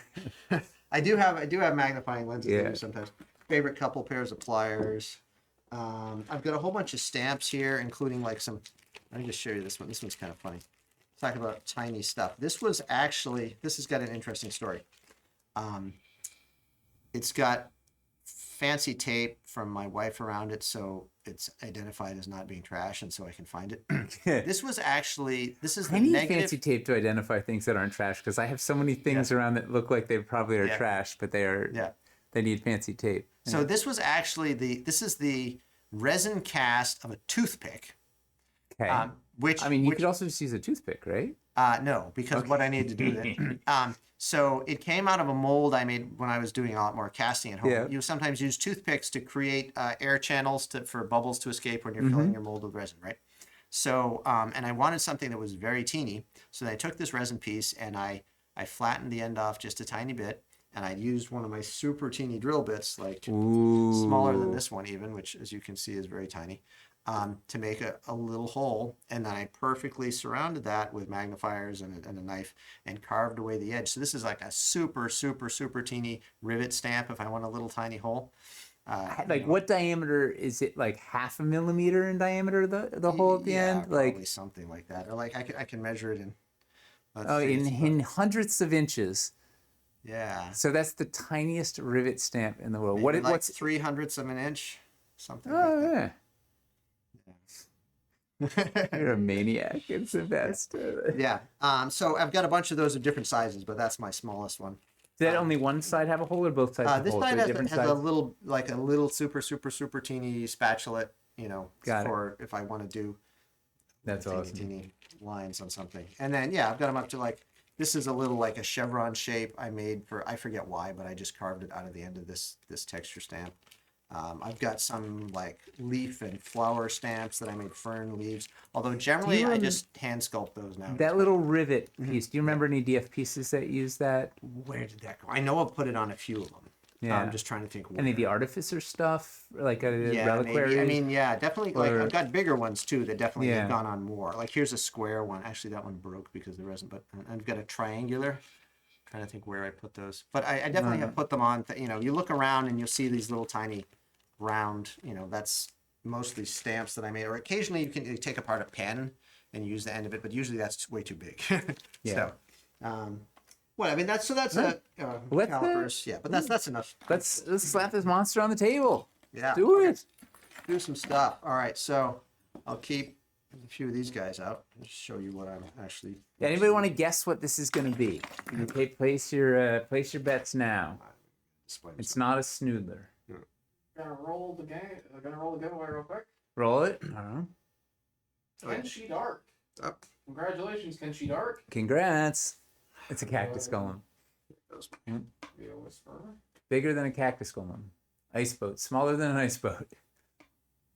Congrats. It's not a giant worm. It's a piece of terrain. Yeah. It's not much of their boat. It's not a ribcage bridge either. Timothy Chalamet. A dead giant worm. That's a great answer. A piece of paper is 4 mils thick. A piece of paper isn't 4 millimeters thick. Oh, mils. Is a mil a hundredth of an inch? If you're doing like Oh, if you're doing like poly or something. amazing. Iceberg. Oh, we got a winner. You got to show it. Cave mouth. So Yeah. So yeah, piece This of is- progress. part 1 of, wow. Yeah. 1,000th. Wow. Oh, a mil is 1,000th, which makes sense. So you're Yeah. hundredth. So this is Yeah. 30 30 mils. Yeah. mils. But All right. So what's happening here, Eli? What is this? And so Yeah. first of all, the important thing to know when you're looking at this is imagine the bottom quarter inch isn't there, right? we're doing Or- half inch in this we case. got I blue think I just or half inch, yeah. yeah, because there's a wider edge. I wanted Yeah. to make sure Aaron had plenty to work with. So yeah, So it'll taper down to the tabletop. yeah. So this will nestle up nicely against these guys. So you can fit it into your rocky dunes or just your sand dunes. Yeah. Okay, so What's going on? And we will do a half and half sand to snow transition. one side's We're in, gonna one do side's both no, forward yeah. to back and right to left And left to right, Yeah. yeah. And back to front. Yeah, I Yeah. guess we have to, don't we? It's the before of them plus the yeah.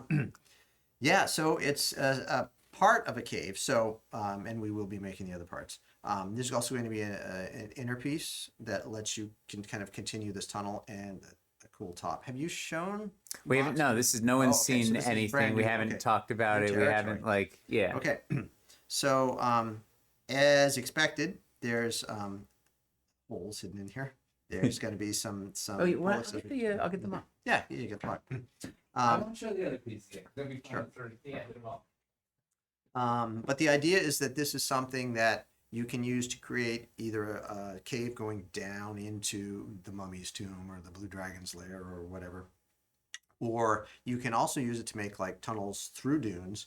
If you want to put these back to back, you can have the top kind of cover the tunnel and then have it poke out the other side, or go under a level of if you want some raised sand or snow floors, you can have them suspended and have this kind of go under there and have like a hidden reveal where you open up and show the cave underneath. Let's pop this in for a sec. Set that guy up for a moment. So this started as a Toby concept. So he put this mock together. It had a different cave, different approach to how the cave actual mouth would happen. But this was sort of the approach to the cave mouth, which was taking the sand dunes and then doing this thing where it dipped up and then dipped back down, so it felt like you were descending.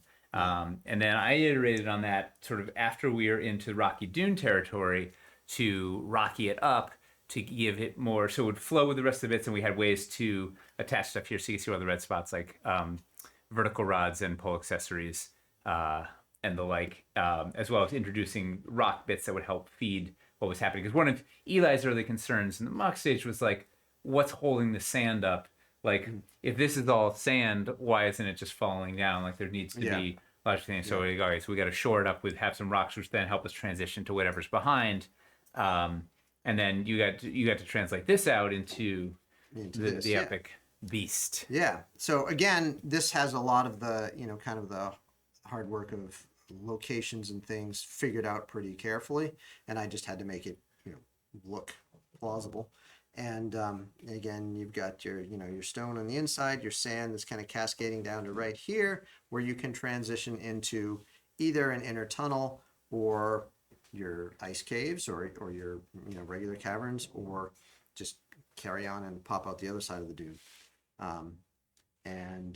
So this is a piece still in progress. You can see like there's a big shiny flat, this is just cut off at the right height, but I haven't textured this at all yet. This is still lacking some texture. I need to have a lot of cleaning up to do here. But here it is. So maybe I'll just do a little sculpting on it. So as I work on the sand here, I'm doing a lot of this with these texture stamps, and I'm using it almost not just to kind of roll it around and put. Oh, sorry. Can you see that? How long have you been working on this piece? This piece? Well, I had sort of roughed out the mock before this was done, when we just had a rough idea. Then I came here, I think Monday. We express ordered some clay because we realized there wasn't any. There wasn't enough. Enough. We needed a bigger boat. Yeah. And I melted some of that, slapped it on here, and so I've been working on this, here and there since Monday. But definitely not, not that whole time. This has actually been staggeringly fast. Like, I was impressed at how quickly it's come together. Is part of that because you've done so much sand texture at this point and so much rock texture at this point? Like, I can kind of do them in my sleep. Yeah, so that certainly helps. Yeah, I didn't have to think about the texture really. I mean, I needed to think about, again, like the forces operating on the rocks to get the cracks I wanted, and just kind of play around with the aesthetics, make sure, there's nice room to climb here. I'm still going to probably test a little bit to see how well minis stand on here. You might see I've added a little bit of extra slough here to help make a nice spot to stand right there. Probably another one right here for miniatures. Good spots here. Stay awake, flagging that we've got a speck on the lens. I know it's on the inside. It's on the inside of the lens, so we can't. That's not after we launch it. The height on the back, so it's gonna be 50 millimeters at the back. It'll go down to table height at the front. It'll be cut off there, right? Where you're losing the bottom half inch. So, and then to answer Ami's question, was asking like how high. This goes up to about an inch before it slopes back down to floor height. Something is about the give her maybe inch and a quarter, inch and an eighth. And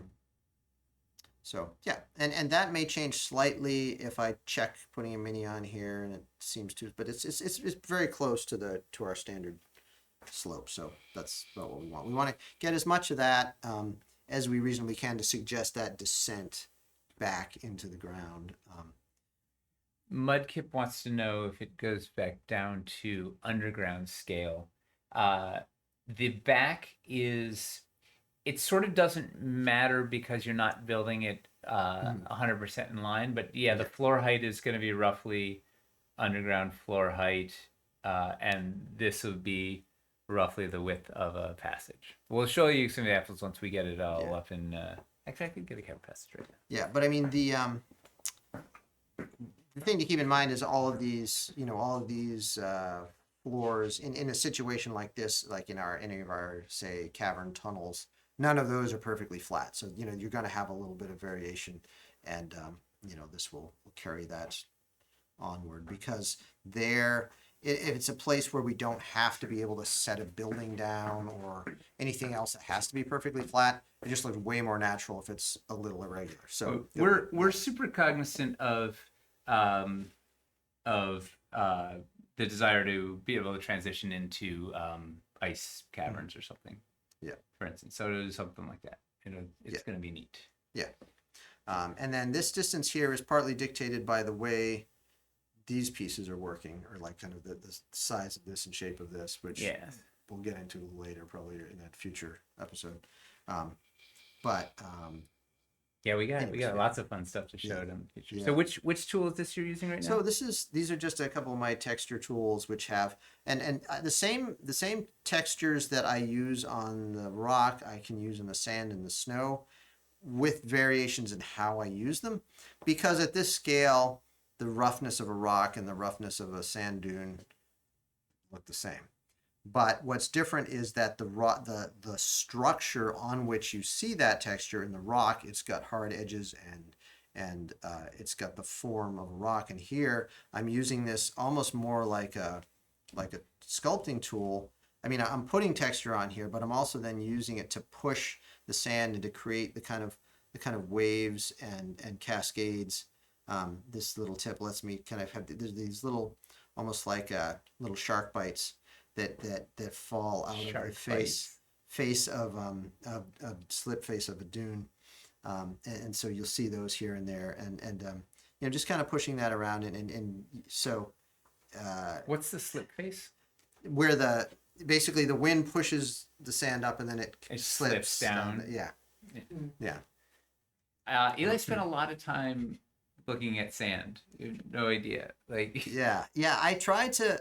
Whenever I'm working on anything really, I try to understand the logic of it as best I can and kind of internalize that. So whether it's medieval building or stone or sand or how a palm tree grows, whatever. I try to know enough about it that I can kind of be true to the nature of the thing in terms of what the shapes are doing and why it looks the way it looks, because it's too easy to be like, oh, I see that has a horseshoe shape, and then just stick horseshoe shapes everywhere, and then they don't feel right because you don't understand why it's a horseshoe shape. Was it there because the wind pushed it, or was it there because water pulled it, or was it there because a horse ran over it? There's different reasons, and those have subtle effects, so you need to understand why it's that shape.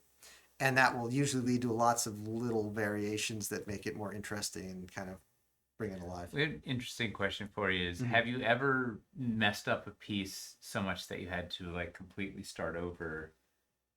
I don't think with monster clay, because the great thing about that is you can keep pushing it around. Keep tinkering. There have been occasions where I had things that I'm trying to think what now. I know there's been some green stuff things or some epoxy pieces that either we just weren't totally happy with, or something broke. It needed to change, and it was green stuff, so it wasn't malleable. It was easier to just start over rather than nothing is immediately coming to mind, but I think we've gotten a lot better at not having to page one rewrite anything. Doing a lot of previs and sketching and developing and making sure it's pretty damn locked in before it goes to clay. Although that's a little bit different from messing it up. Like if we know exactly what needs to be and then I don't execute it right. Yeah. No, I will have problems. I'll get down the line and be like, you know what? I've made a mistake. We needed to do X, Y, or Z, or it's not whatever the target has changed. Yeah. That is a different animal. Or we can't make this palm frond. Can you please? Also factory considerations. Yes. There was Chris. Can you scroll back up a second? There were a couple of other good questions that I missed. Messed up. We got we're doing SSO. Will you offer cans? We're not going to do a different caverns paint scheme, although we already have. I guess that was it. Do you expect to offer camera strange? Sand gets everywhere. Palm tree. Okay, I guess I didn't see. Thank you, Chris. Well, we'll go back down. I think we were some new ones. Oh, that was it. What did I missed something. Oh, will there be a top section similar to cave entrance? There's some other. This will turn into a full-fledged cave. Yeah, and it's Just not. love I mean, it. it's not even a mystery to us, but we're just saving a few beans Yeah, for you growing gotta, like, future beanstalks. let it evolve. So Yeah, yeah, um, I think these are gonna be fun to paint. yeah. Fun, but not particularly hard. Like you'll need to be careful of the transition between the sand and the rock, depending on how different you want them to be. But Yeah, it's but also not. It's sand definitely can not be gonna everywhere. Like, sand. Yeah, yeah. sand gets Alright. everywhere. He said it. Said it. Um, so yeah, here I'm just at, and then the way also just kind of being mindful of the way that it cascades more on the steeper part of the slope, and then it's it's going to just kind of pile up a little bit here where it's just a little shallower, that kind of thing. One thing that we're thinking might be fun would be I could add some kind of a little detail. This to is this what piece. Amy was asking earlier, right? Is there Yeah. like doing a thoughtful touch here? Yeah, so this is a fun piece. It seems like it's certainly worthy of getting something interesting like that. The question is, what would it be, and where would I put it? I would put it somewhere relatively obscure, either hidden on the sides, or kind of tucked in next to a rock or something. I could imagine there being, bones or lost treasures or creatures of many sorts, or So what do you guys hints what do you of guys want? past What denizens. should it be, and where should Eli put it? subject to approval. Ants. Ants. A bunny. A What stone lands do you mimic. want? It's a stone mimic. Yeah. There's already a bunch of There's stone a bunch of mimics in. stone- That's a brilliant. Yeah. I was gonna say fennec fox, but genie it could also lamp. be snow. That'd be wild. I mean, One a thing I'm fennec, asking yeah, for just a simple Tarask. A tiger skull. Oh, is that the Jafar's cave was the tiger skull, right? Or Yes. That's funny because the cave of wonder says the tiger skull. there's a That's there's clever. a saber-tooth skull on the Fossil. death side of my Threshold of Worlds, actually. Hide it under the magnet. What's on the threshold world? Um, there's a saber-tooth tiger skull in among the tree roots on Oh, the that's inside amazing. of An old one of the many things that's in there. Yeah, I mean there could silver be ants, scorpion, beetle, like a Scorpion. scarab, Willy Wonka's golden ticket. Why can't we have a tiger cave mouth?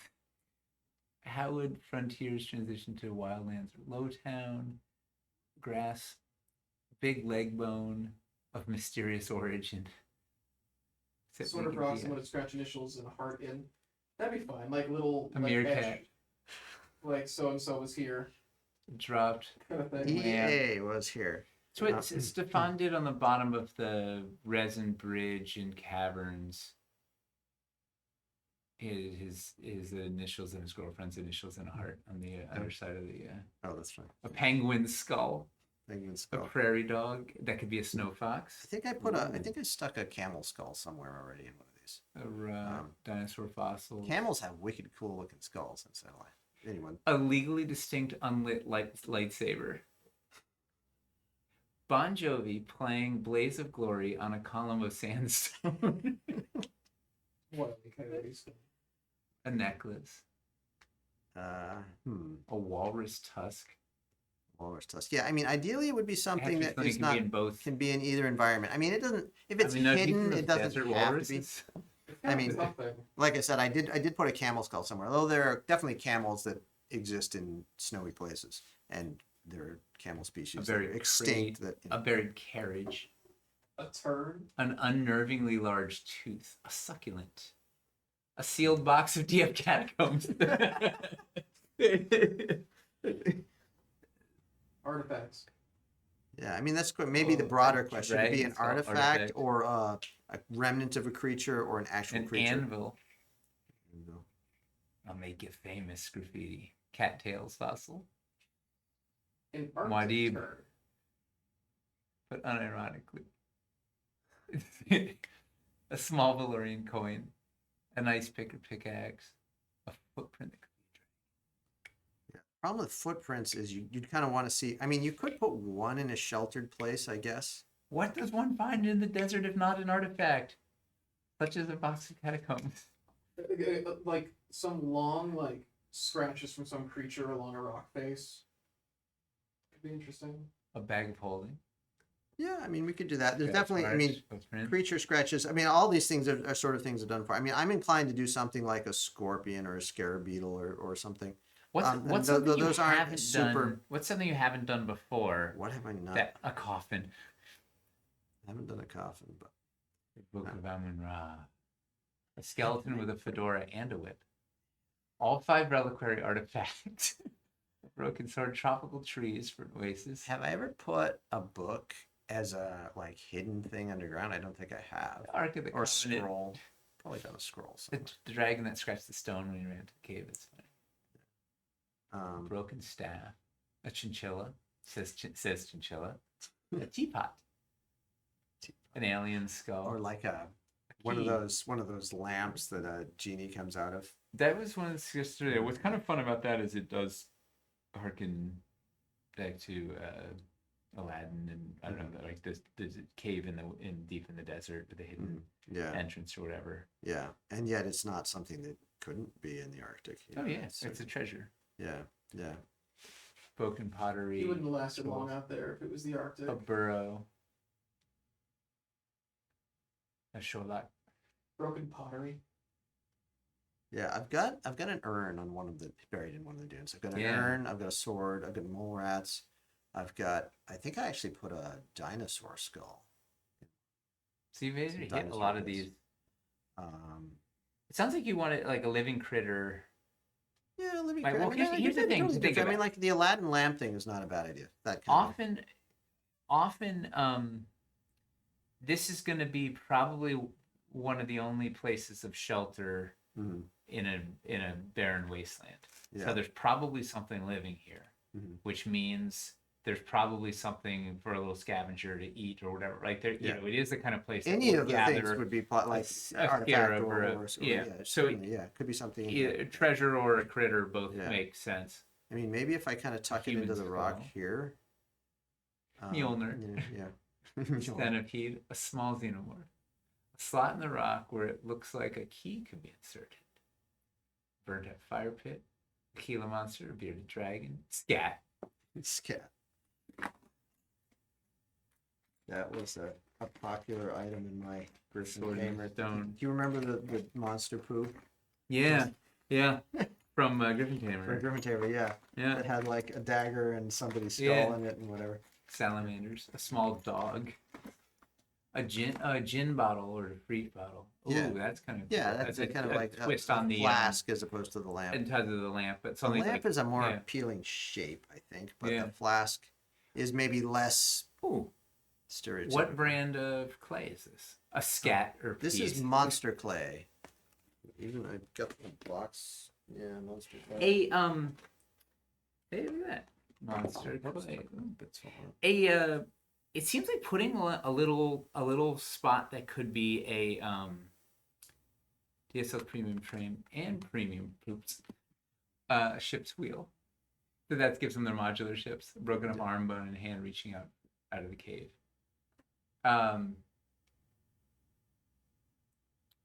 Would it be possible to have a hollowed out section for us to put a chest? Like a hole. Like an actual sort of shelf. Oh, Is that crazy? That bunch of an indent? I'm not sure if that would cause manufacturing. Just do it on the inside part, like the Yeah. inner Well, piece. If we yeah. were to- yeah, we could just. I mean, there's definitely going to be, I think, a little bit of a grotto. We could emphasize that a bit more, I suppose. So someone could just tuck a chest in there. The idea of a little something that could be like a secret door lever, key insert, whatever, is a fun, like, something in one of the slots of the, something that probably 99, anybody that wasn't watching the stream would never know was there, is a fun, just a fun, for if you were watching this episode, Easter egg, outside of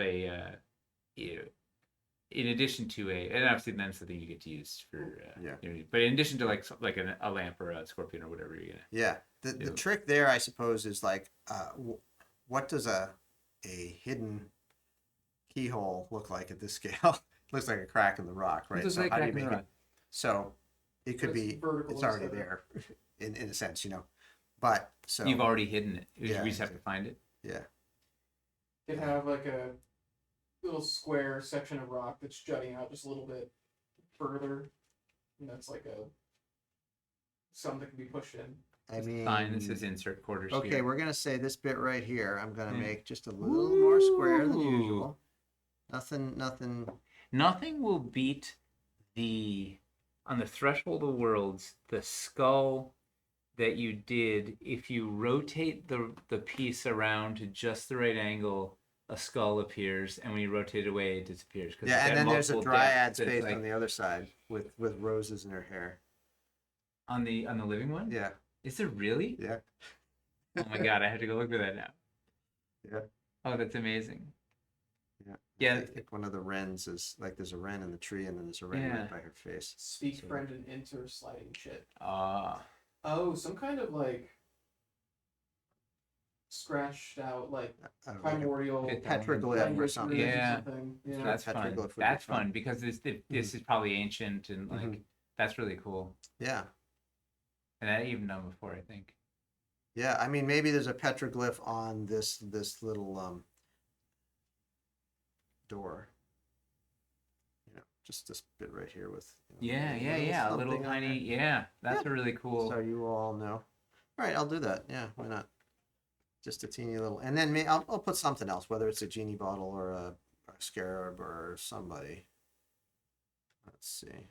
Dragos just discovered the sinister secret door piece this afternoon after building. Didn't realize. Oh, we didn't know we had it, and then Yeah. That's DC 25 to discover it. that's great. That's amazing. All right, so we want this to. Maybe I'll just give it a little bit. Gilded more. Poison wants a rock that perfectly blocks the entrance.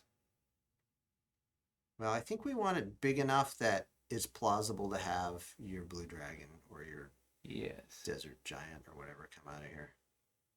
But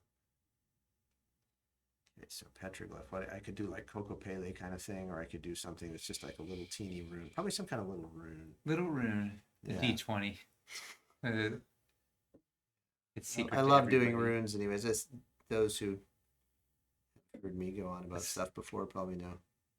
How would you set an LED socket?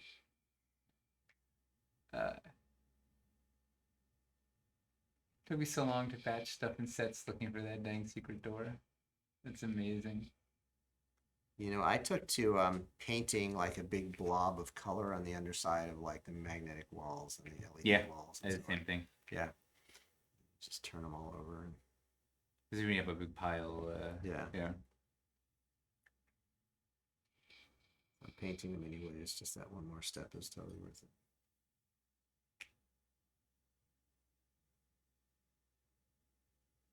So what are you doing here? So, I mean, I'm just kind of. I always tend to bounce around a little bit, but yeah. So here. What's the method behind the bouncing? Like, what do you? I think it's just kind of a way of keeping cohesion. Like if I start in one spot and kind of work all the way around, there's a danger of that maybe you maybe feel that like this all formed at the same time, right? It didn't form from right to left.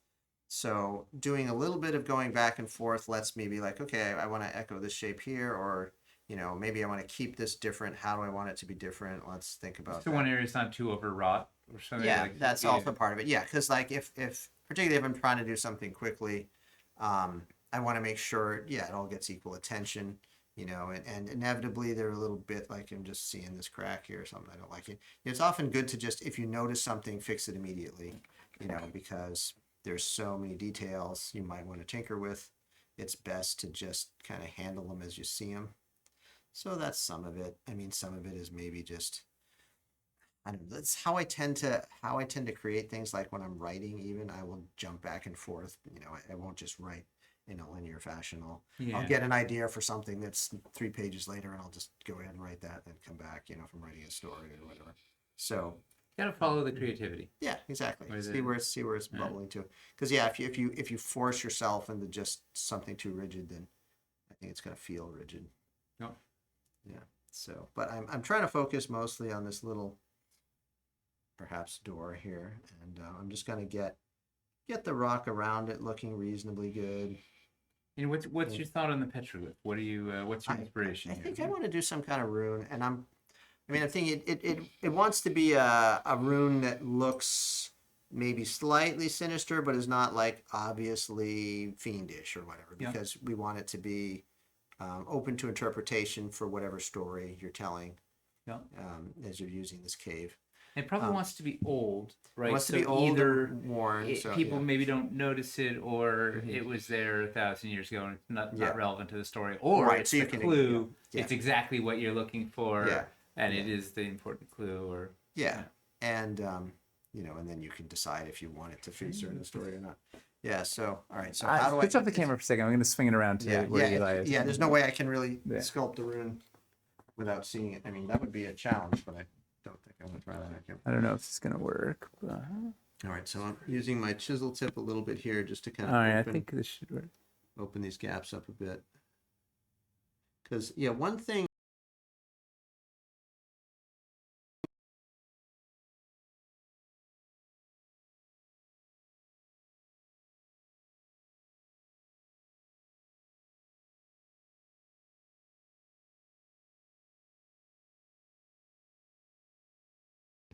You just move the table. Adding texture, and then it will remove some of the texture, and then I'll add texture, and then that will push things in the way I don't want. I'll shave it off, and Yeah, so you're going kind of back chasing your own tail a little bit. Yeah, a little bit. Yeah, and it just you get it, you nudge it closer and closer to what feels right, and then just kind of step back a bit, look at it, like, okay, well, we've got this horizontal crack here, and then it drops down, but maybe that fault would also have been carried in here in a more subtle way. So I'm going to just add a little bit more and just kind of drop this faint shelf that I already had there. And then maybe I want to make that just a little more emphatic. And then maybe just a little bit more of this. So you get the sense that there's this flow of strata. And then, like I said, one thing about this kind of stone is that usually the cracks are more consistent horizontally, and then the vertical ones are more jagged. But there's always some variation. That's not a hard rule.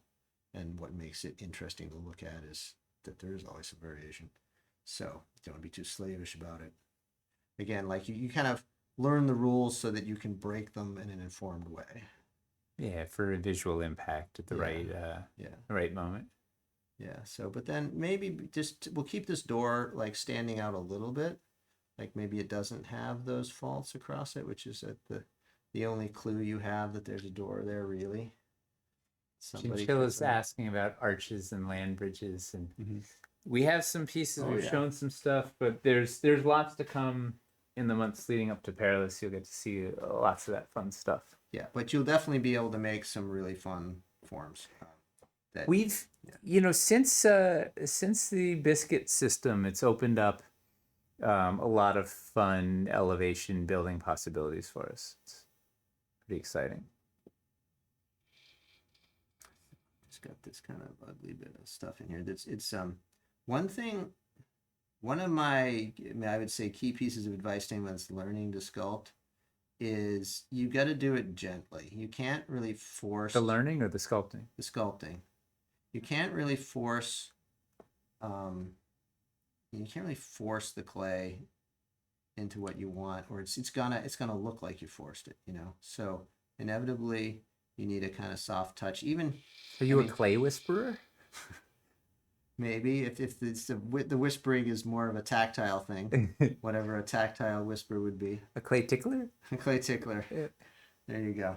All right. So, and I also just want to get this, the surroundings to our little door here looking decent so that I don't have to come back and fiddle with them and actually accidentally bump the rune or something, because particularly in this sweltering place, the clay is pretty soft. Yeah. It is. Yeah. I don't know if we mentioned it a couple of times. It is hot in here. Yeah. Yeah.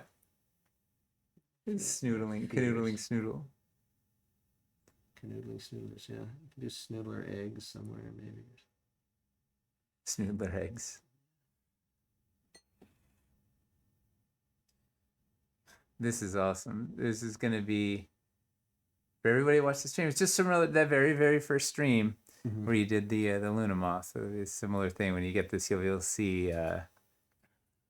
So you've basically made this rock a little more square, a little more rectangular, so it feels like it's something that could open or whatever, or press in. To press, it's the thing you press. I'm to open the actually, secret I was door. just imagining a hand-like rune. Yeah, You know, it's not well, that's a hand petroglyphy, exactly. like cave Yeah, painting hand. yeah, Like there's a yeah. So something that suggests Yeah. a hand. yeah. Um, Well, it's a powerful symbol. it is, yeah, and of course, like it might tell you that.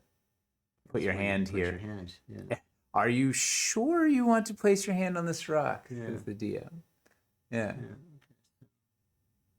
So getting into a rune here. All right, so I'm gonna have. So what's your also we're approach just- when having to sculpt like a very detailed, tiny rune like this freehand on camera?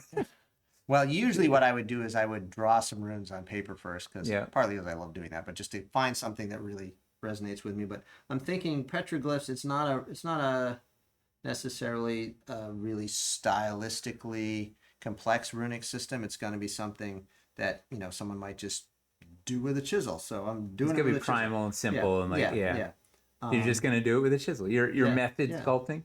Exactly. Well, yeah. I mean, like I said, I think when you can kind of imitate how a thing was done. I don't want it to look like an eyeball with eyelashes. Maybe I'm gonna have to get rid of that dot. And I think I'll do just 3 fingers, so maybe it's not a hand. I don't know. But I want, chisel. You're gonna want kind of like hard edges, kind of chopped back, so it should be actually kind of more angular looking than the rocks, which are, the rocks are probably more worn because they're more ancient than this petroglyph. Even if the petroglyph is 1,000 years old, the rocks are 1,000,000 years old. Right. So let's see this. Yeah. So I mean, this is not like a primo rune. It's more a simple petroglyph. And that's the intention. Yeah. Right. We wanted sort of something that feels old and primitive. Yeah. And this may even be too obvious. I don't know. I think it's awesome. Like, okay. Look, let's see if I can come sneak it a little closer to camera, like right over here. Oh, wait, Let's not mess that up yet. Although that one's already been scanned, so. Yeah. And tilt it up a spickle, yeah. And then get a little something in there. You can see how this edge got a little rounded by my hand. I'm gonna have to clean that up. Yeah. I'll often do inside faces first on pieces. Not that I exactly did that here, but before I finish the tops, I'll make sure that gets done, so I don't have to go back and fix it. Just like painting the mini from the inside out. Yeah. So there's your little maybe door, maybe warning sign, maybe something. And I think I'm liking the idea of something that suggests a bottle that might hold a gin. Yeah. And I don't know, maybe somewhere in the cave, maybe the roof will get a scarab or a scorpion or something on the underside. Yeah. Yeah. Or a spider or something. Yeah. A young cave fisher. Yes. Something like that. Fantasy it up. Yeah. 6-finger hand, 3-finger hand, because it has 3 fingers. Tarrasque. Yes. They go with the skull. Absolutely. Yeah. An anvil. The doom imp symbol. Put the anvil on the underside of the ceiling, just waiting for that one It's guy. very low. Yeah, sorry, we're in sort of quiet, creative voice mode. Yeah. So what else can we talk about here? Yeah. So one thing you can do, like this particular texture stamp has some nice hard edges on it, so I can actually use this to sharpen up my edges on the top here pretty nicely. Nice. So and just make sure there's no like fingerprints in the sandstone from a really giant.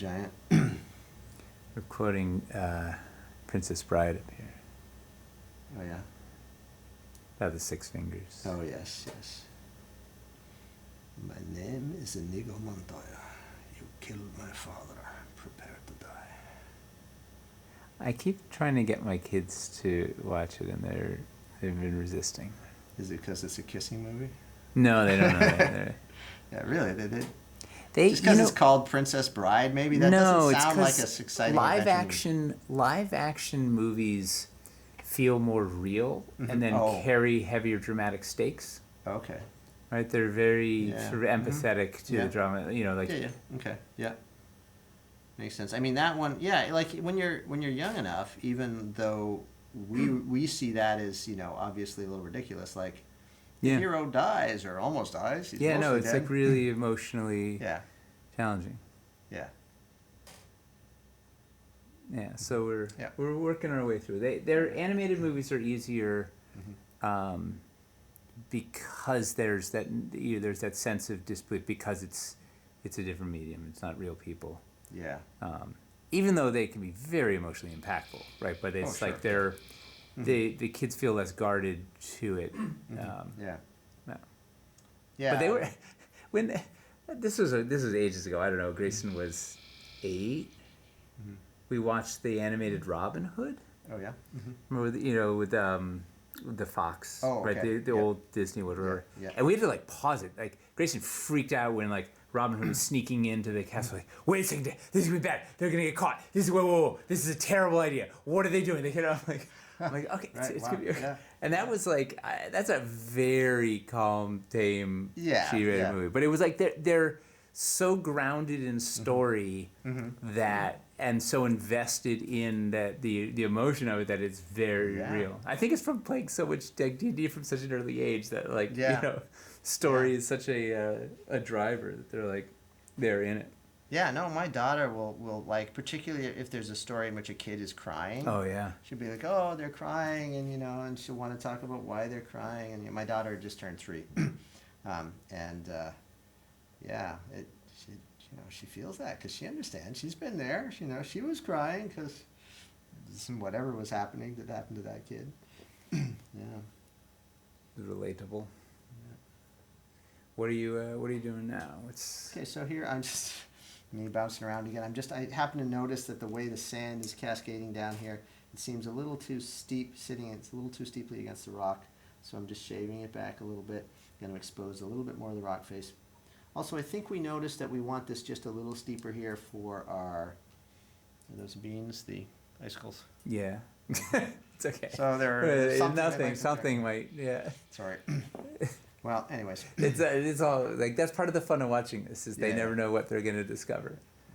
Yeah.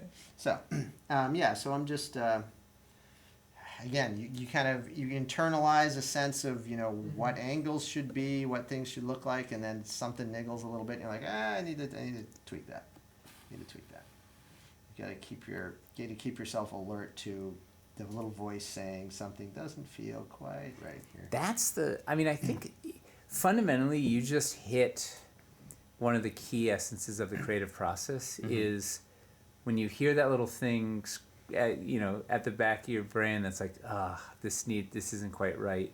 And often I'll resist it because I'm like, oh man, it means work. I got to figure out whatever. And then that's one of the things that's helpful about having a dev team is you put it out there and you're like, well, here's what I wasn't sure if this, and someone else is like, that something feels weird. And like, okay, it was eaten at the back of my brain, but you needed someone else to like agree or point it out. And then you're like, okay, the voice was already telling you that. Much longer tails than that. Yeah. Damn it. Those Snoother tails are epically long, right? Yeah. Well, the one, it got bit off by a fennec, so. As one does. Yeah. Oh man, it is 8:58. We should. Well, all right. We got a little bit. Yeah. So what do we? We didn't. Yeah.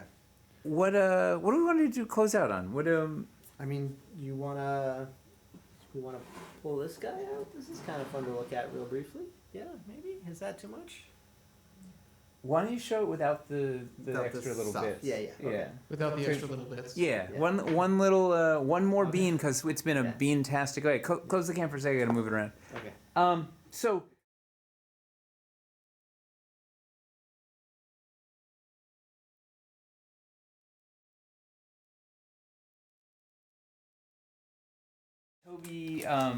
Toby Driftstone stream at some point. That's what we call him around the office now. Old Driftstone stream.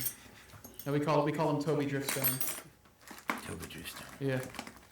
Yeah. We should get him on to talk talk about Driftstone and show off like the family. I think it'll be really fun. And we got a bunch more. We got a bunch more Perilous content coming down the pike as we continue to dive into sand and snow. Is Hamster streaming tomorrow night? I believe you said it was right. Yep. Yeah, he's saying it's going to be the last one for the month, though, because he's moving and Adepticon and stuff like that. Yup. So we will be Hamster tomorrow night. We'll be back next week. We'll continue the Odyssey of all this fun stuff. Eli, it's always such a pleasure. Like, you guys should see the creative energy in the studio has been so exciting this week with Eli here. There's been Clay has been flying around ideas and foam and drawing it. It's been a mad dash. Nina was in yesterday, and it's just sort of been like a really it's been an exciting little creative sprint here. Yeah, it's been great. Yeah, I always love visiting, and have to get down here more often. And if Eli is gonna, the next time he's on stream, I should think about it while it's fresh in my mind. What else would you like him to do? Is there? Do you like these sculpting streams? Is there another thing you want to see Eli do on camera? Is there what's the best way to utilize Eli in person while we have? See how much thoughts from this. People love the thought. They want to see you juggle, and they want to see you sculpt modular ships on the stream. It's some cattails. They want to hear research. Process is an interesting sculpting stream, or splits. Sculpting is great. Juggling while sculpting. That's an interesting thing we could do on the next time we do a sculpting one, is show a little, maybe some of the concept art or the natural photographs that you were looking at, or what's some of the stuff you look at. Let's say you go from a piece of foam, looking at some what are the actual textures on sand or whatever, to sculpt or whatever. Yeah, that's an interesting. Yeah, definitely. I mean, some of it is just kind of. I mean, this isn't helpful, but saying just kind of like being me, someone who's kind of obsessed with these things and who grew up in a wild place, and like whenever I go somewhere interesting, I take lots of pictures of rocks and pictures of castles and pictures of ancient wooden, that kind of thing. But because that gives me the starting point to know where to go hunting, for more information. I saw this when I was in Wales. So so like I know there's a way that rock does this. Where can I find that so I can, but yeah, but certainly we could pull out a little, reference art or whatever. That would be cool. I know there. Some folks I've talked to on Discord have asked for like showing some modding of pieces, and that's something I enjoy doing too. I think would be a lot of fun. Yeah. Just haul out some pieces that might be interesting to tinker with. Ivy was asking, can you put monster clay on Dwarvenite? I mean, no, it wouldn't be permanent. Like, I mean, you could but you can't really paint it, and sooner or later it's going to get smushed. So yeah, you'd want to use epoxy sculpt and or green stuff, or there are various other epoxies that will harden and stay permanent. You can sand them, drill them, cut them, paint them, or just leave them however you put them, and they'll stay that way. Live them, love them. Yeah. So, but yeah, I could work with some of that. That would be fun to do. Take something and like I did a bunch of mods of swamp pieces. I did a bunch of mods of escarpments. Things like that. Do a little cutting into it, add some stuff, put some plants, but whatever. Maybe like really dedicate the stream to that, because like this week we're talking. I mean, there's obviously a lot to talk about this time. So, but there's always a lot. There's always a lot. I know. But it's the best. If we just like, all right, we're gonna do a modding stream would be a really good one. If we happen to have a time where there is less news and less project in the middle. Less technical difficulty. Should we show people parting bean? A parting bean. Because we don't maybe say it enough. We really appreciate all of you folks. Like, it is really the greatest community. We love all the really thoughtful questions tonight. Yeah, a lot of great insights. Great questions. A lot of really funny questions. Yeah. So a lot of good mentions of the Tarrasque. Like, all good stuff. Okay, so this is a Tarrasque gizzard stone. Which, as you can see, gets very interestingly, because a Tarrasque is about, how big is it? It's big. So, on 20 how big is a gizzard, though? Evidently substantial. So this is the magic spring. Maybe they'll guess what it is. I don't know. Well, I've told them two things. Maybe it's a Tarrasque gizzard stone, or maybe it's a something else. Yeah. I don't know. See if you can guess what it is. Yeah. Amazing. So this is a little taste of things to come. Crazy Eli stone magic. Woo! All right, and we should. That's enough. Let's get them out. Let's go. Let's go. They show them the thing in back. Another. Oh yeah. Yeah, There you go. All right. Yeah. Well, this has its resident creature as well. This one doesn't even have a name yet. Ooh. What do you? About that. Yeah. Think about what exactly that is, because it's an unusual crossbreed between arthropod and lizard, which is, turns out makes it perfectly adapted to both Arctic and desert environments. It's the stairway to peace.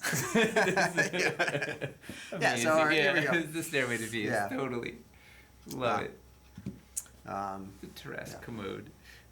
Or like storm giant commode. Yeah. All right. All right, well, that's a good way to end a big mystery and a mysterious beast. Thank you all.